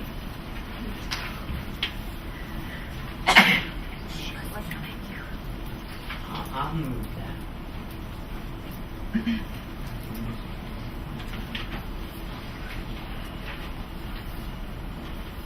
We have a second. Second. Can I just have a question? Sure. Including B or up to B? Including D.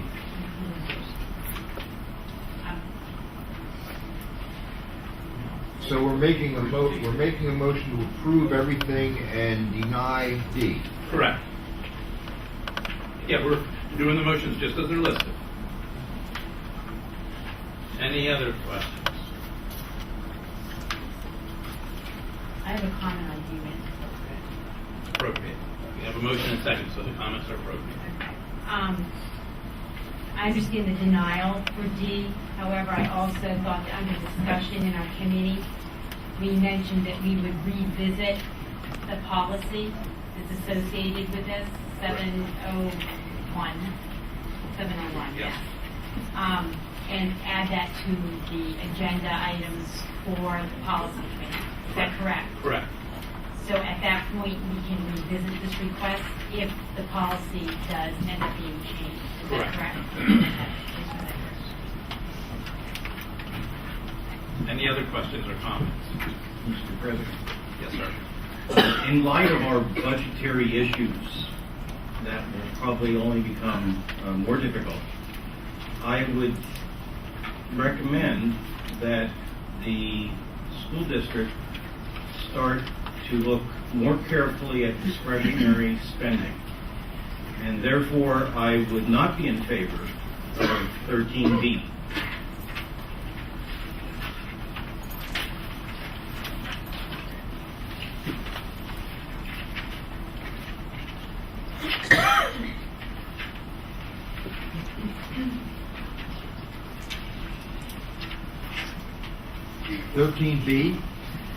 B. The cheerleaders? No. No. PSADA conference. That was a new item that was added, new business. That's a. I Am will- I allowed to talk to this? Absolutely. And what I can do, we can ask that if the person making the motion and the person seconding are okay, we can pull that one out separate. I think we should keep doing this in order. I mean, move Come back ahead, with it. and jump over one, then come back. Well, we'll do that one next, and that still keeps them in order. Are there any other comments? So Bob, please hold your comments on that. Any other comments? Could you then also pull out the item regarding the naming of the building. You know what, if we're okay, we seem to be having difficulty here. We'll go backwards, and let's pull out, let's do it all over. Can I ask the person who made the motion, the person who seconded to rescind vote? Yes. Okay. Thank you. So we go back down under, we're starting with number 11. We have field trips, we have the school calendar, we have the student expulsion, we have a settlement agreement, we have the accreditation process, and the PMEA All-State Music Conference request. Are we good to take all those together? Just a question for the field trip request. Are we checking mileage so our school district employees are getting the bus transportation? I assume we always did that, but I think it came up a little bit tonight. I don't know what that's all about. But hopefully that's We're only being two checked. field trips, Mr. Ryder, that I think I'm going to have to look at very carefully. The others they all fall within the ranks of transportation, and they in fact exceeded the, I believe it's 75 miles. If it exceeds that, then people can opt to take the business outside. But that happens occasionally with the PTA, and that's their option. But yes, we are looking at that very, very closely. Thank you. Okay. Are we still good for everything under number 11? Hearing nothing, can I have a motion for everything under 11? Can we have a second? I'll second. A motion and a second. Any other discussion or comments? All those in favor, aye? Aye. Opposed? So obviously we want to take number 12, new business policy adoptions. Can we have a motion? So moved. Do we have a second? Second. Motion and a second. Any comments? All those in favor, aye. Aye. Opposed? Under 13, we're going to take A separate. Can we have a motion for A? So moved. We have a second? Second. Any comments? All those in favor, aye. Aye. Opposed? We have 13B, which is the PSADA conference, where we started. Then we have a motion. So moved. And we have a second there? Thank you. Now we can have the discussion. So comments. Go ahead, Doc. My point is simply there's a lot of things that are nice to do.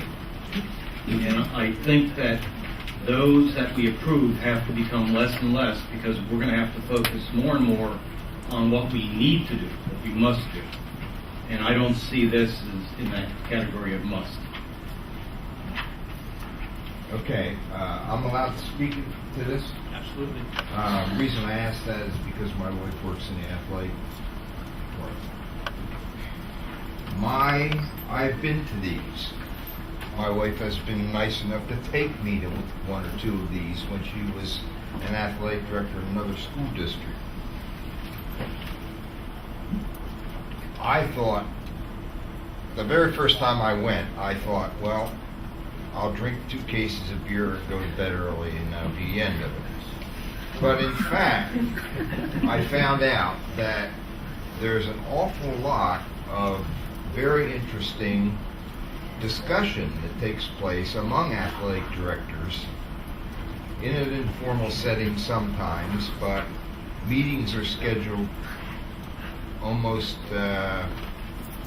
every 2.5 hours during the day with some very, very, very good speakers. I had the opportunity to sit in, I guess it's about 7 years ago now, when Joe Paterno spoke at Hershey, where this was held at that time. Besides that, they have a conference set up, a huge auditorium set up, where they have the catalogs from every server of every different thing that may be used in athletics, scoreboard, well, everything. And just to go through that, I found it to be really interesting. My wife, by the way, took so many catalogs because they're free. She took so many catalogs that I had to recruit another guy to help me carry them out to the car. But she used that as a way to get that information and then take it back to her coaches and make those catalogs available to the coaches without having to go through a great deal of paperwork to order them and have them delivered, and they came in sporadic fashion. She had them all, and they were made available to all the coaches when they came back, when it was in season or whatever. And also in that, what I would like to say is exactly what it says here. This money evidently has been budgeted. It isn't that much. When you look at the athletic budget, I think it's not much more, if it is at all, 1% of the budget. It's not much more than that, the whole entire athletic budget. So, in some cases, and I agree with Doc, we got, somewhere along the line, the situation is going to have to change. But in a situation like this, I think it's valuable. I think it's like taking a toothpick out of a box of toothpicks and then trying to decide how many toothpicks are left. It's just a small little thing here. I remember one time I was playing pickup sticks with my mother. I was a young kid, and the thing was in a round tube, I remember, and they were all different colors, and she counted them all, and we played for a while, and a couple of days later we played again, and my mother was really funny about things like that. She counted everything before we did anything. She said, one of these is missing, but guess what? It didn't affect the game any. And I don't understand, this is not a lot of money, and I think that it's a pretty valuable tool. And I wouldn't say that if I hadn't been there. I'll make a different point. I think, Bob, you brought it up last year during a meeting where you talked, why do we send two people instead of one to bring the information back? And I think that makes a good point, and maybe that's how we have to look at conferences and everything this year. Not just this one, but all conferences. Maybe this is the type of thing, it is one person going and not everybody. But maybe this is, again, the areas where you start to look. Just a general comment, as I said, relating back to last year as well. Right, and that was, I think, with respect to maintenance for the HVAC. Correct. And I think that is warranted, but, we had the presentation at the Finance Committee just 2 weeks ago. I think we're moving into different times. And I appreciate Mr. Arndt's comments, as always, heartfelt. A lot of small sums end up being a big sum. And I would suggest, as I did earlier last year, just because it's in the budget, that is a dangerous phrase, because the budget is just a planning tool. It is not an authorization to spend. That's why we come here. So, yes, somebody planned for it, that's great. But if you look at the economic circumstances around the district, it still may not be a wise expenditure. Other comments? I'm a diehard athletic fan. I love all our sports. In this situation, as Mr. Stein described, with the budget goals we're looking at, we have to pull the belt extra. And it's $942. It seems minimal, but as you alluded to, it 942 plus 9, we build up. But it's also it's 942 plus 408. Right. Well, that pushes it up. My thing is, I think it's a good program with fundraising, marketing, promotions, and booster clubs. Unfortunately, the budget, the way it is, I just can't see spending it at this time. Are there anybody with other comments? I just have one comment. we did enter this conversation a year ago regarding this particular event that they go to, that two were going instead of one, and could one go instead? And I would recommend or offer a suggestion that if there is going to be someone that goes, that it either they split the time, share the cost of the $900, and just so that only one person's gone from the district at one time. It also would help us, during a busy time of year for our athletics, that we at least have one of the athletic directors here in our district while one is out there, and that we only pay the $900 fee versus the $400 addition. Mr. President, first, many of us, including myself, have gone to such conferences for our jobs and our real lives. And we know that they have different tracks going on at the same time.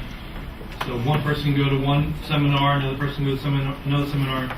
They can spread out and bring the wealth back. I think it's an important opportunity to go out and network and get the best ideas and practices going on elsewhere within the state and throughout the country. When we asked Mr. Kripsack to get information about ticket prices or anything else that we're doing here, he has to make contact somewhere to get all this information from. I think this is a good opportunity for that. Also, I was wondering if we could ask Mr. Kripsack if he could speak to what he gets from this. He's last. I'm just holding here. That's all. Okay. Anybody else? Comments? Just one other comment. I believe, knowing other departments in our school district that also have to share information with other school districts, that we do many other venues other than just going to conferences, that there's other ways to share information, and maybe to do it in a more economical way via the websites or other meetings that we have within our athletic district. I just think that we've got to start being creative at how we get our information. Maybe we can't always send two people to these conferences. To find cheaper ways to go about getting information. As I said, I hold the person that submitted this to last, and Jim, it's your turn. Because you get to speak and then obviously answer any questions. Thank you, President. First of all, last year I did go by myself at the request of the board. Elaine did stay home, and Greg Hess, my other assistant. They're part-time, get paid a very, very little amount of money compared to what they do. So Mr. Hess is staying home. He's a baseball coach, and he will run the department. This actually runs from Tuesday through Friday. I am only requesting to go out Tuesday evening to take the course on interscholastic fundraising, marketing, promotions, and booster clubs. And I have to tell you, with the money we raise by our booster clubs and by our parents, and we do this through a meeting that I invited Mr. Simonetta to, I guarantee you there's no other athletic director in the greater Lehigh Valley or District 11 that even holds that meeting. And we had 25, 30 people there that we went over every guideline, building use, things to be legal, how to do their books, how not to get Mr. Simonetta in trouble financially, things like that. And I put a comprehensive agenda together from things I get from going here. This is really going to be one conference throughout the state where it brings 400 of the 500 high school athletic directors to one area. Okay? There's a 6-page, 7-page agenda. Fundraising marketing was the first topic. That's Tuesday night. Mrs. Arndt will not go to that. She will not come out till Wednesday to save one night of lodging at the Hershey Lodge. The next day is Schedule Star, which is the technology that we use to put our schedules together, and I believe I sent that website to you just recently at Mrs. Schaefer's request, so you know when the athletic events are. It's a very comprehensive technology that I use to schedule so it communicates with the officials, the assigners, and other schools, so I don't have to call them as often and saves time. Current issues this year. They're looking at cheerleading again. The state was going to take that on this year. They haven't yet. We've been going back and forth with some cheerleading issues in our district. Middle school sports is also another topic. Schools that are looking to cut them, reduce them, modify them. Mr. Arndt talked about the exhibit hall, which is okay, but the exhibit hall is not something major that I will always attend. Coaching handbook, putting that together. We have a comprehensive coaching handbook that every coach receives when they became a coach, whether they're paid or voluntary. And actually I have a meeting tomorrow morning, Mr. Castrovinci, to just review that, along with some other policies that we're putting in place for new coaches. Pay to participate panel. Again, went through this the other evening. Schools that are instituting pay to play. We hear it's illegal. We hear it is legal. Has it been challenged in Pennsylvania? It hasn't yet. It is outlawed in some states. I believe out west, we talked about it in the athletic committee last year, there are 2 or 3 states out west that said it is unconstitutional to charge their athletes pay to play. Again, no laws yet in Pennsylvania, no court cases to go by that. Interviewing coaches is another one. The Cracker Barrel session is just general things that go on. And again, you pick up things around the state. And Mrs. Arndt will attend the middle school, junior high session of that because she runs a lot of the middle school events while I'm at the high school events, running, again, the varsity competitions. So, as Mr. Riley stated, we aren't going to be in the same place. There are 10 major topics that are in the outline. I will try to get to 4 or 6, and she'll try to get to the other 4 or 6, and I bring them back because I meet with all my coaches mandatorily 3 times a year. The Thursday before the fall season, the Thursday before the winter season, and the Thursday before the spring season begins, to go through a comprehensive packet of what's going around the state and to make sure we don't end up with forfeiting games because we played an illegal athlete, values, legal issues, things like that. So that's why I'm asking Elaine to come out the day after I do because she will not attend that session. As athletic director, I feel it's more important for me to attend that and have one of the assistants go. And Mr. Hess has never attended because he stays home with the baseball team and he helps to run the office for those 2 days. And I never charge the district for food. I pay for that myself. Questions? Any questions? If not, then we'll call the question. All those in favor, aye? Aye. Opposed? No. Roll call, please. Mr. Orange? Am I allowed to vote? No. Abstain. You have to abstain out of that.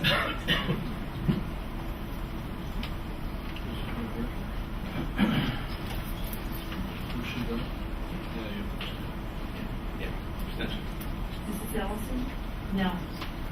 Mrs. Matthews? Yes. Dr. Moscatus? No. Mr. Pettibone? Mr. Riley? Aye. Mr. Ryder? Yes. Dr. Volcano? Yes. Mr. Thamer? Yes. 5 yes, 3 no, 1 abstention. Moving on. Under 14, it's 14B and 14C are the two. FanCon and the CCT TV preventive maintenance service contract, which has been reviewed in the committee meetings. Can I have a motion? Motion. Second. Motion and a second. Any comments or questions? All those in favor, aye? Aye. Opposed? The next one, taken separately. Request to name the dedication, and the motion right now that will be on the floor, as I ask, is to deny. Can I have the motion? Mr. President, I move that we deny the motion. No, wait. You want to approve the naming? You want it, so you're just want to... Motion is to deny. The motion is to deny, so you just want to make your motion then. Thank you. Do we have a second? Second. We have a motion and a second on the floor. Comments? I have one comment. I, based on the fact that we are going to be reviewing the policy that we're denying this on, I'm requesting that we table this item until we meet as a committee, as a policy committee, discuss the policy, and then bring this back to the table at that time if the policy is changed. Well, right now, the motion's to go as it is listed here. I know. And so it would have to be voted as a no to even bring it back up as the table at that point. Or we can have the person that made the motion and made the second to, again, call them back. Is there any interest? No interest? Therefore, the motion stands, and we can take some vote. All those in favor? This is to deny the request. So all those in favor as the motion stands? Aye. Opposed? No. We have one no. The next is the disposition of 811 Northampton Street. I am looking for a motion to give us guidance on how we want to move forward here.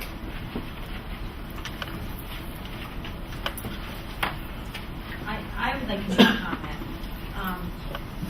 regarding how we've gone forth in the past with this. We at one point had this up on the market for sale. The community stepped forward, expressed some concerns about us selling the building, and if they would be given the opportunity of time to research some possibilities for that building. A committee was formed. It was chaired by Representative Freeman, and we had 4 board members of the prior board that sat at the committee meetings listening to the discussion of how they would project using that building in the future, if it was to be different ownerships. That committee is still meeting.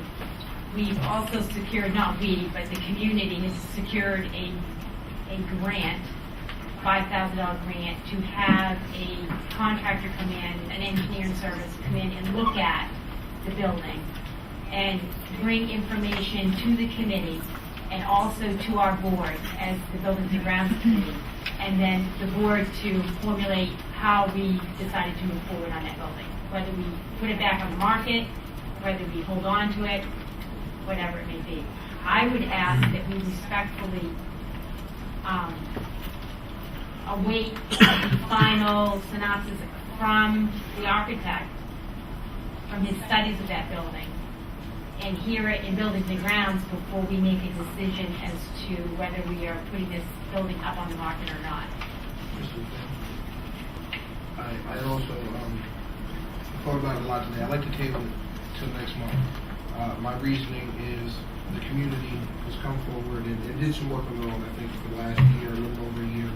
State Representative Freeman did receive the $5,000. I just think it would be respectful and polite to just hear their findings, hear what the community has to say. They want to present on the 31st or 30th of this month. I think it would be in our best interest to respect the community, Mr. Freeman, hear them out, and then next month be able to vote on the decision after giving them the chance to talk. So either you, are you making that as a motion to table? I will motion for the table. Okay. We got a motion and a second. Is there any other comments? Yes, Mr. President. Please. Mr. President, No discussion.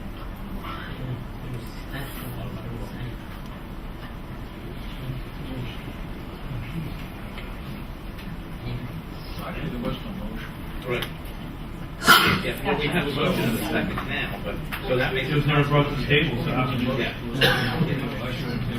So this is really a motion. The motion is to table. There's nothing to table, it's to table the issue. Motion is to reschedule vote on this until. To our next board meeting. Right. So, So we can finish discussion. yeah, so, please. Yeah. No. Okay, now they have that squared away.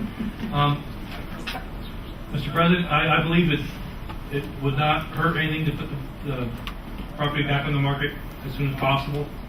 The study and the committee can continue on there with their work, and if we choose not to take the recommendations of the committee, we'll be ahead of the game in trying to sell that property, put it back on the tax rolls, and start getting money back into the school district.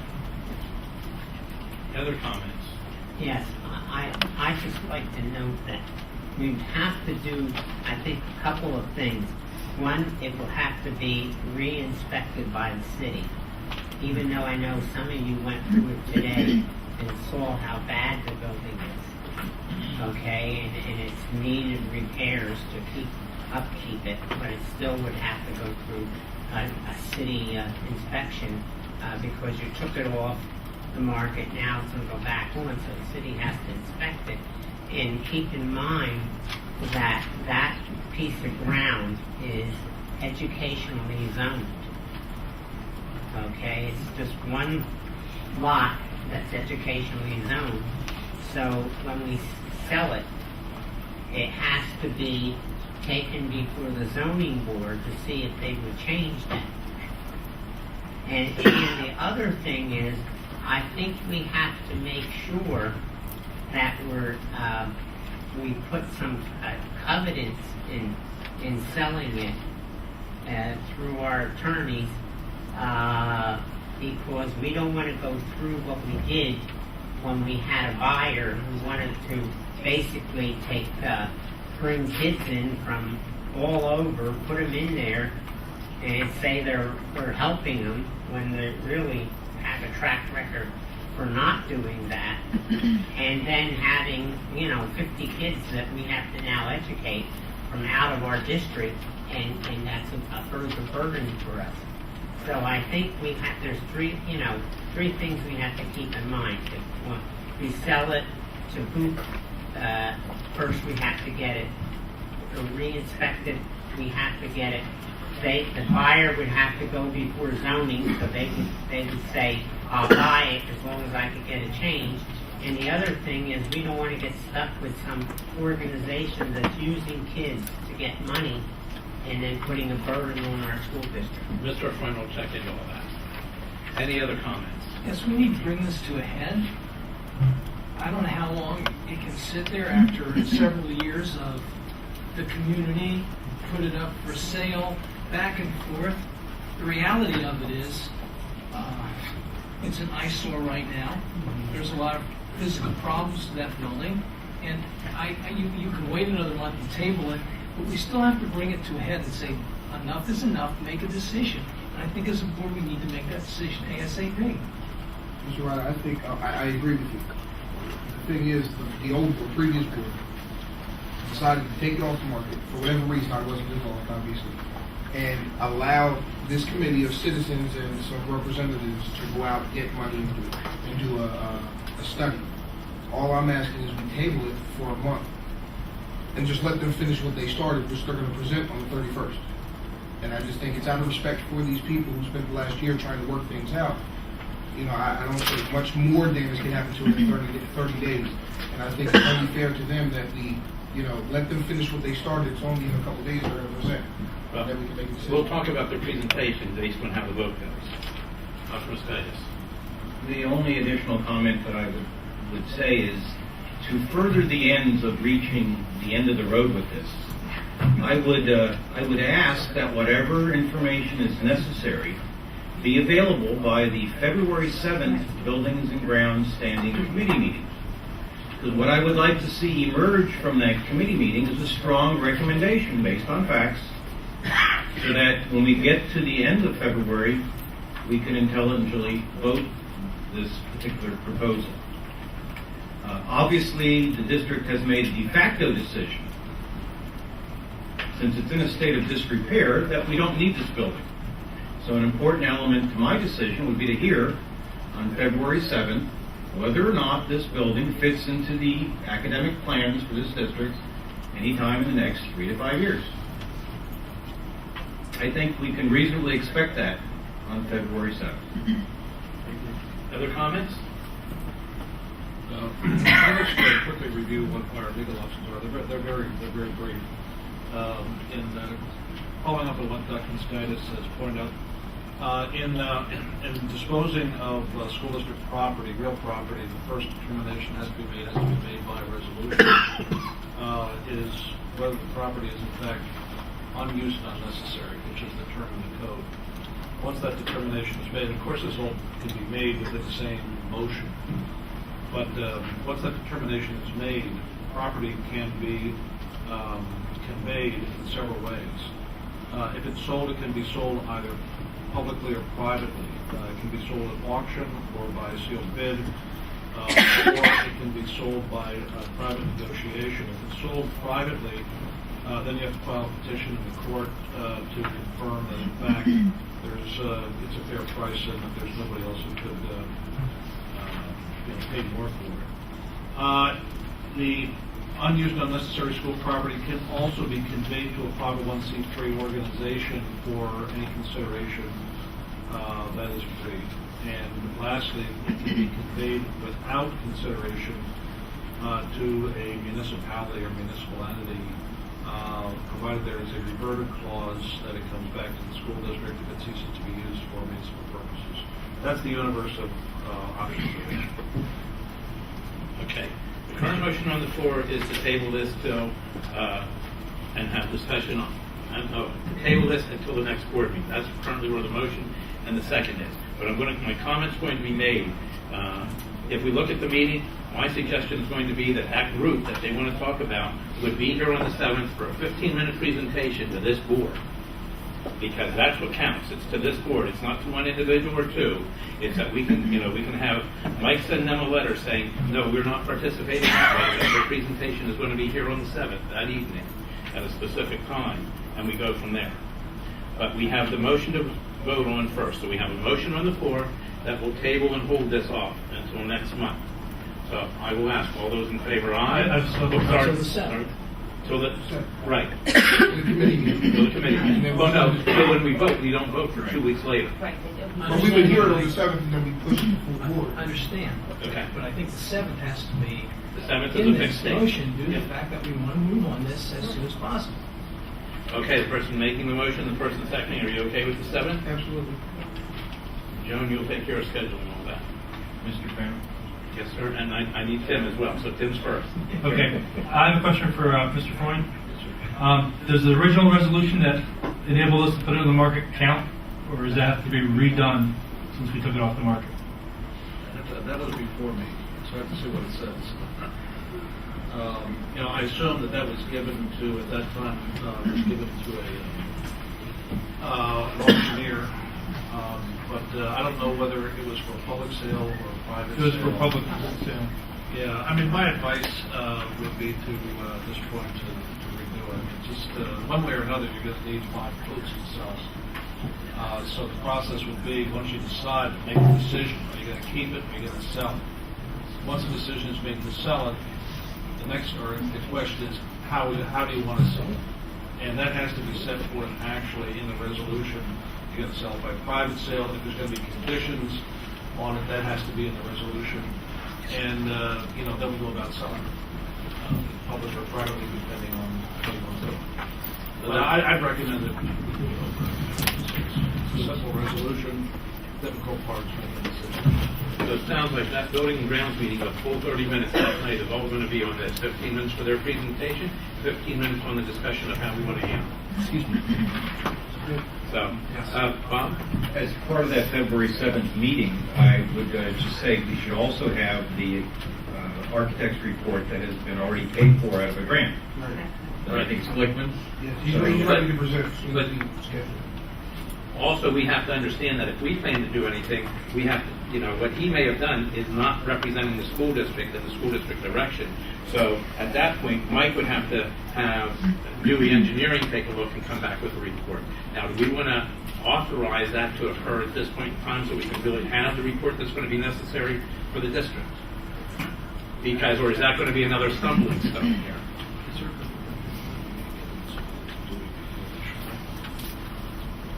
Okay, I'm just suggested something. If it's a written report, that gets submitted to Dewey, and they get to review it ahead of time, and then we can have their input back on it as well.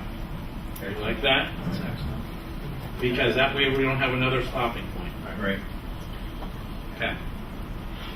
President Payne, I have one more question of Attorney Floyd. You mentioned those notes, section 501 or 530. Yeah, that 501c3 is a charitable nonprofit organization. Okay. And what was the thought? What we can or we? Oh, you can. The school code is funny. It says if you sell it, you have to sell it for fair market value. But you can give it away to a municipality for free. But you can sell it to a 501c3 for the consideration of free. Okay, gotcha. Thank So, you. i.e., that probably means that what that means is I've interpreted other times to mean that you don't have to sell it to a 501c3 for full market value. That's what makes sense to me. Thank you. Any other questions or comments? Covered a lot of ground in there. The basic motion that's on the floor is that by the evening of the 7th is when that committee will present to the board, 15 minutes, or we'll have another half, but the motion only includes presenting on the 15th. That's the end of the motion. Correct? For the person that person that made the motion, the second, on the 7th. For 15. For 15 minutes. Right. Yes. Okay. Representation questions. That's the motion. All those in favor, aye? Aye. Opposed? Aye. We have one. Thank you. Okay. Under 15, we have 15A, B, C, D, E, F, and G. We can take all of them. Can I have a motion? Motion. And do I get a second? Not a second. I want to comment on F. During the committee meeting, this was very important so that we note it for a public point of view. This board is taking the action, okay, that we will not raise the taxes above the 2.2% index that we have. That is our cap that we're setting. That doesn't mean we have to go to the cap. That will be further discussed. But at this point, we're acknowledging that we're not going to be going out for referendum or anything else at this point in time, that we will be staying within the cap that's been established by the state. Any questions? If not, we have the motion and second. All those in favor, aye? Aye. Opposed? We come to interested citizens. This is a point where anybody in the public can stand up, and we're talking about non-agenda items at this point in time. And is there somebody that would like to address the board? Just remember your name and address.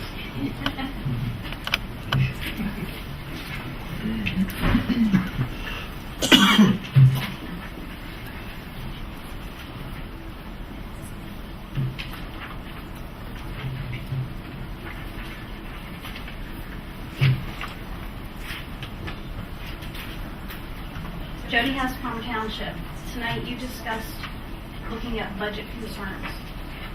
And what I'm going to ask is that you look at all areas and departments equally and fairly. Because tonight sitting here, there was a motion for the music director to go to a conference for $777 for teaching and learning for the curriculum for the music program. Right after that was one for athletics, for our directors to go to learn legal issues and to do other things at a conference, but yet nothing for the music was questioned. So as you look at the budget, please look at it fairly for everyone across the board. Our extracurricular activities are important for all of our kids, whether it be the arts, music, or the sports.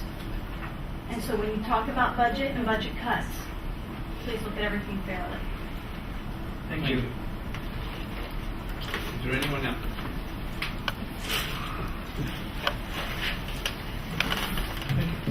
Mr. Freund made a great, interesting comment at the previous meeting about organizations which are nonprofit because they have $600,000 salaries. Let me continue that a hypothetical organization now only pays their executive officer $300,000 to $400,000. And before we get enamored with charities, in a long debate, my mother was impressed that I learned a lot in college. But when I went to the grocery store and came home with a head of lettuce instead of a head of cabbage, she was very concerned about what I learned in college. The difference between a not-for-profit and a non-profit, you don't need to know anything more than the difference between a head of lettuce and a head of cabbage. The rest you leave to your solicitor. They are not the same.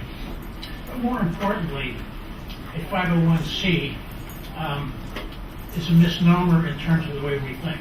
We think of something, they put all their funds into some great charitable cause. We see these fancy lists at Christmas time about making your donations because they put it in 80% or 90%. Let me refer to one hypothetical organization. It puts in roughly 2% of its budgets comes from contributions.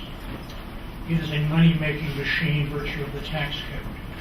I can think of another one that is 0% contribution. It is a money-making machine courtesy of the tax code. So before we get enamored with 501c, I think you need to step back and think of what's right for you and the district. Unless you think a 501c covers everything, as a matter of debate, youth organizations, men's clubs, women's clubs, charitable missions, church missions, and churches are not necessarily 501cs, because the federal code says you don't have to be. So that there's a lot of things that cover under various umbrellas, and I just hope that we don't get enamored by people who come in with fancy cloaks selling us a bill of goods because they've got something great that they want to do for themselves. And you stick to the appropriate bottom line answers for the district, one of which is to get the bloody thing back on the tax rolls and get some money back into your budget, hook or by crook, and cut the cord appropriately at the appropriate time. And if Mr. Soros wants to put up a $500 million grant, we'll be glad to accept this grant. But money talks and talk walks. Thank you very much for listening. Thank you. Is there anyone else this evening? Seeing any other hands? Just following up with the ad hoc reports, Dr. Moskaitis, the IU.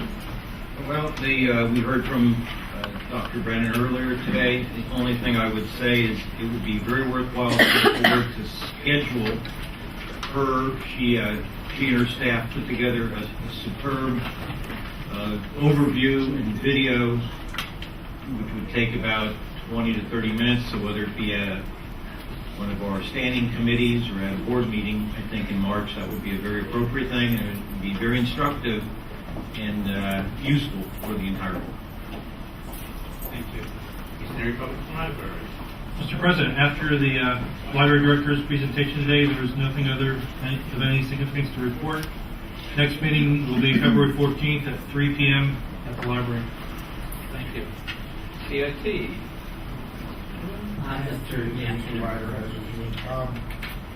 First, in November, the Eastern Rotary Club decided to honor CIT honor roll students for the first time, and I'm happy to announce that Rosemary Repsher was the first winner, and she does early childhood education, and she's from Eastern Area School District. So that was something to be proud of. And also, we had the DECA competition in marketing. CIT sent 26 students, and 14 of those students placed. Very good. Mr. Ryder has. Yeah, the January 12th meeting, obviously, Mr. Roth talked about the looking for lots so the students can continue to build homes and stuff, which obviously you mentioned tonight. But one of the neat things that he did a presentation on the solar energy program. And I know that in previous board meetings, there was discussion about putting a seminar together in reference to looking at a variety of energy things to possibly save us dollars in those areas. Ron might be a good contact for us at that point in time because the presentation was excellent and you can do a lot of things with that from an educational standpoint as well as an energy standpoint. Thank you. And Dr. Volcano, you. Well, I did not attend the last meeting. I did talk to Dr. Scott and one of the vice presidents. Of course, you know we have a new president as of July 1st, and he is familiar with the Lehigh Valley, and I think he will make a good president. They finalized the budget that was brought to us tonight, and basically went through a rather short agenda, but we had there were two hour-long presentations, which was common. Our president is also on that board, and I think he's actually an officer of the board. And you have any comments? No, I mean, it was a tough year because, again, as he was stating, we were looking where the cuts could be, questioning different things, not trying to eliminate programs, and probably some of our toughest ones were our full-time faculty versus adjunct faculty. Right. And trying to keep a balance because right now we are very heavy adjunct. Yeah. And that's how we try to keep the costs down. And as you know, there's advantages and disadvantages doing it that way. my only comments on that. And I would say, the other thing I would say, that our adjunct faculty is very, very educated and has outstanding credentials. So our students aren't getting cheated in any way. Mrs. Ellison, PSBA? Yes, just a few items. Quality Counts reported that the Pennsylvania standings for education performance was 13th in the country. So I thought I would announce that so we'd feel good about Pennsylvania. And PDE is, or may possibly seek to freeze the AYP targets. So that might be of interest to people for the upcoming year. And PDE has also issued a statement regarding payment for cyber charter students who enroll before they reach the district's minimum age requirement for enrollment. So that's also an issue because some of these students are enrolling in preschool programs and districts apparently are being charged for these cyber schools. And then my last comment, and I hesitate to make a comment about it, but I do want to let people know that there's a leadership conference for PSBA, sponsored by PSBA, a symposium on advocacy and issues. It's going to be held at State College February 25th and 26th. I did receive an email from one board member who expressed an interest. There is a fee, so I don't know how the board, we do have a budget, quote unquote, but considering how we're looking at our economic standings right now, our financial standings, perhaps we might want to pay for it if we are going to try to attend this conference. Any other comments there? If not, we're down to board members, and I'm going to take the first one here because it's something I asked to put an exploratory group together, and I have Bob Arndt and Bill Ryder sitting with me, and joining us is also Mike and to the superintendent. We're looking at foundations, and that it be a true foundation that is representative of the school district. That is not just for athletics, but it's academics as well, and that it serves and to serve all students in this, not only at the high school, but at all grade levels. We've had just some input on it. There's some exploratory work going on, and as that moves on, we'll keep everybody apprised because at a point, it has to come back to this board with a presentation and everything of what may have to happen and how things can happen.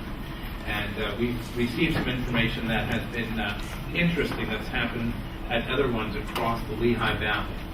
So again, exploratory at this point, and but we want to get everybody involved eventually. And even Mr. Floyd is looking into some of the legal issues because of some of the things from the past.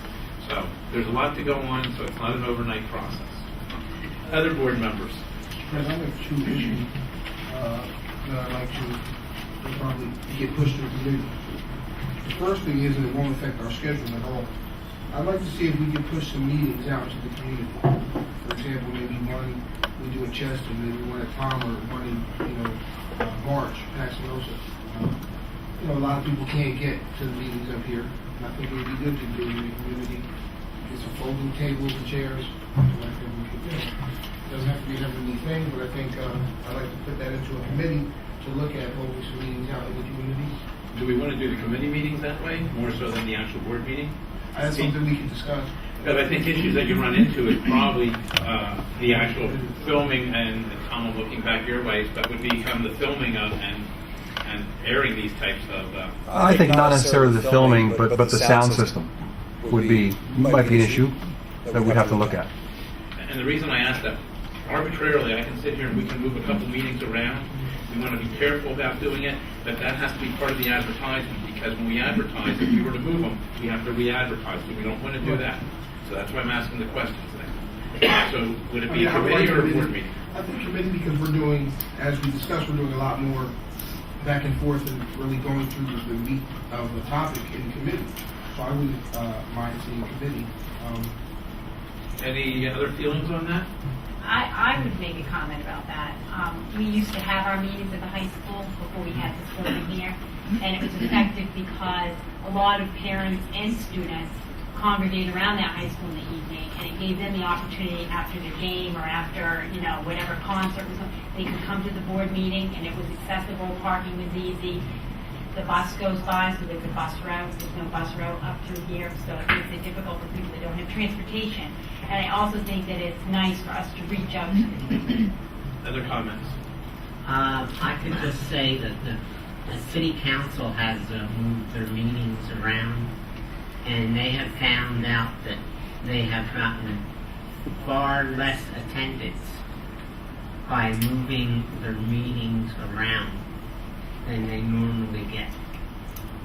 And it's been more expensive for them also, and we have to look at what expense would be involved. I'm not against the idea, but I think we have to look at, by getting people to set everything up and move whatever we could over here from Tom's department. There might be an expense there that we want to look at, because we're certainly not losing people here. I mean, we're getting an overflow crowd, so to speak. And so that's one thing that has to be considered also. Speaking to that, we had a fairly packed start of the session today. So I would echo what Mrs. Ellison said, that it might be worthwhile just focusing at the high school. So that's kind of a central point for many of the families in the district, and at least scheduling a couple there. The facilities are probably amenable more easily than perhaps others.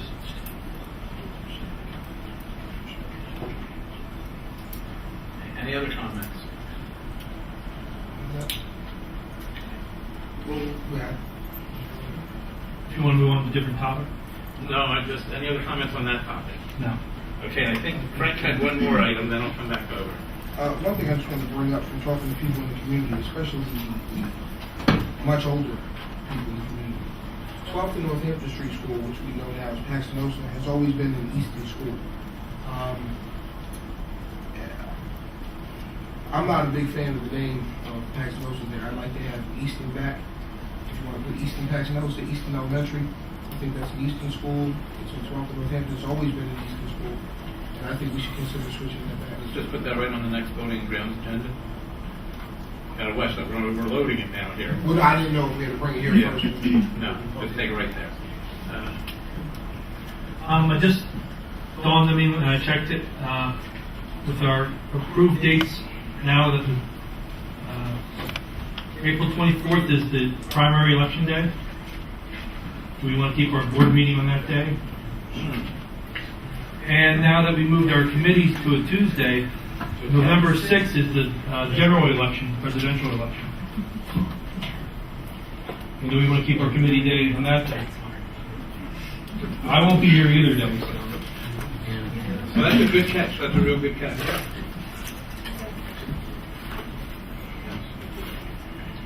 Yeah, I probably won't be here either.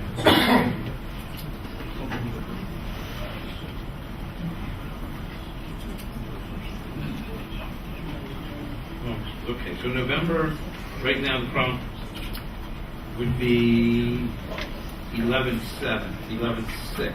You're saying would be the problem. Yes, 11/6. That day, So make it the lines first are Wednesday? all Make day it the long. first week?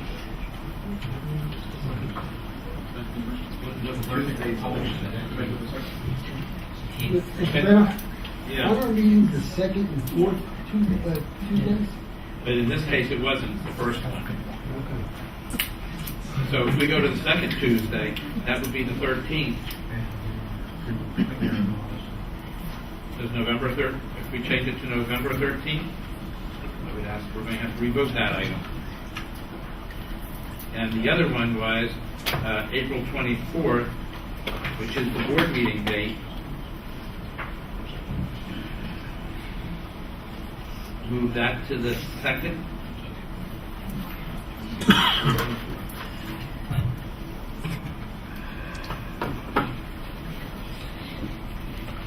Dates are so difficult. Yeah, So that's 420. Yeah, that's what they. I looked at two different websites and it said 24th. Yeah, that's why we did the thing here in the agenda with the school calendar. Yeah. No, just moving 2 days. And we do 417. So in other words, we could do 417 because our committee meeting is going to be 410, and then the following week, 417 could be the board meeting, and in November go to 1113, which is the second one, not the first one. So we've avoided both election days. Sound okay? That change, I need a motion on for those 2 dates. Can I have a motion for those 2 changes? Motion. Do I get a second? Second. Any other comments on dates? We need public comment since it wasn't. Yes. Yes, but no board comments? Anybody from the public that wants to comment on that date change? No public comment. All those in favor, aye? Aye. Okay. Oh, and any opposed? Okay. Now, again, continuing on, are there any other board comments? Yes. I would just like to remind everybody that the entire agenda for the next academics committee meeting is going to be devoted to flexible scheduling at the high school. So it's a huge topic, and so we're going to take the entire half hour. Mr. Cook, Dr. Roberts, Ms. Cassis, and others are involved in that. Please, if you have any questions that you really want to have answered, you can send them to me, matthewj@stinesky.org, and you can, hopefully not be, caught up on one issue that night. If you can just send your questions, we'll make sure that we have answers for you that evening. Thank you.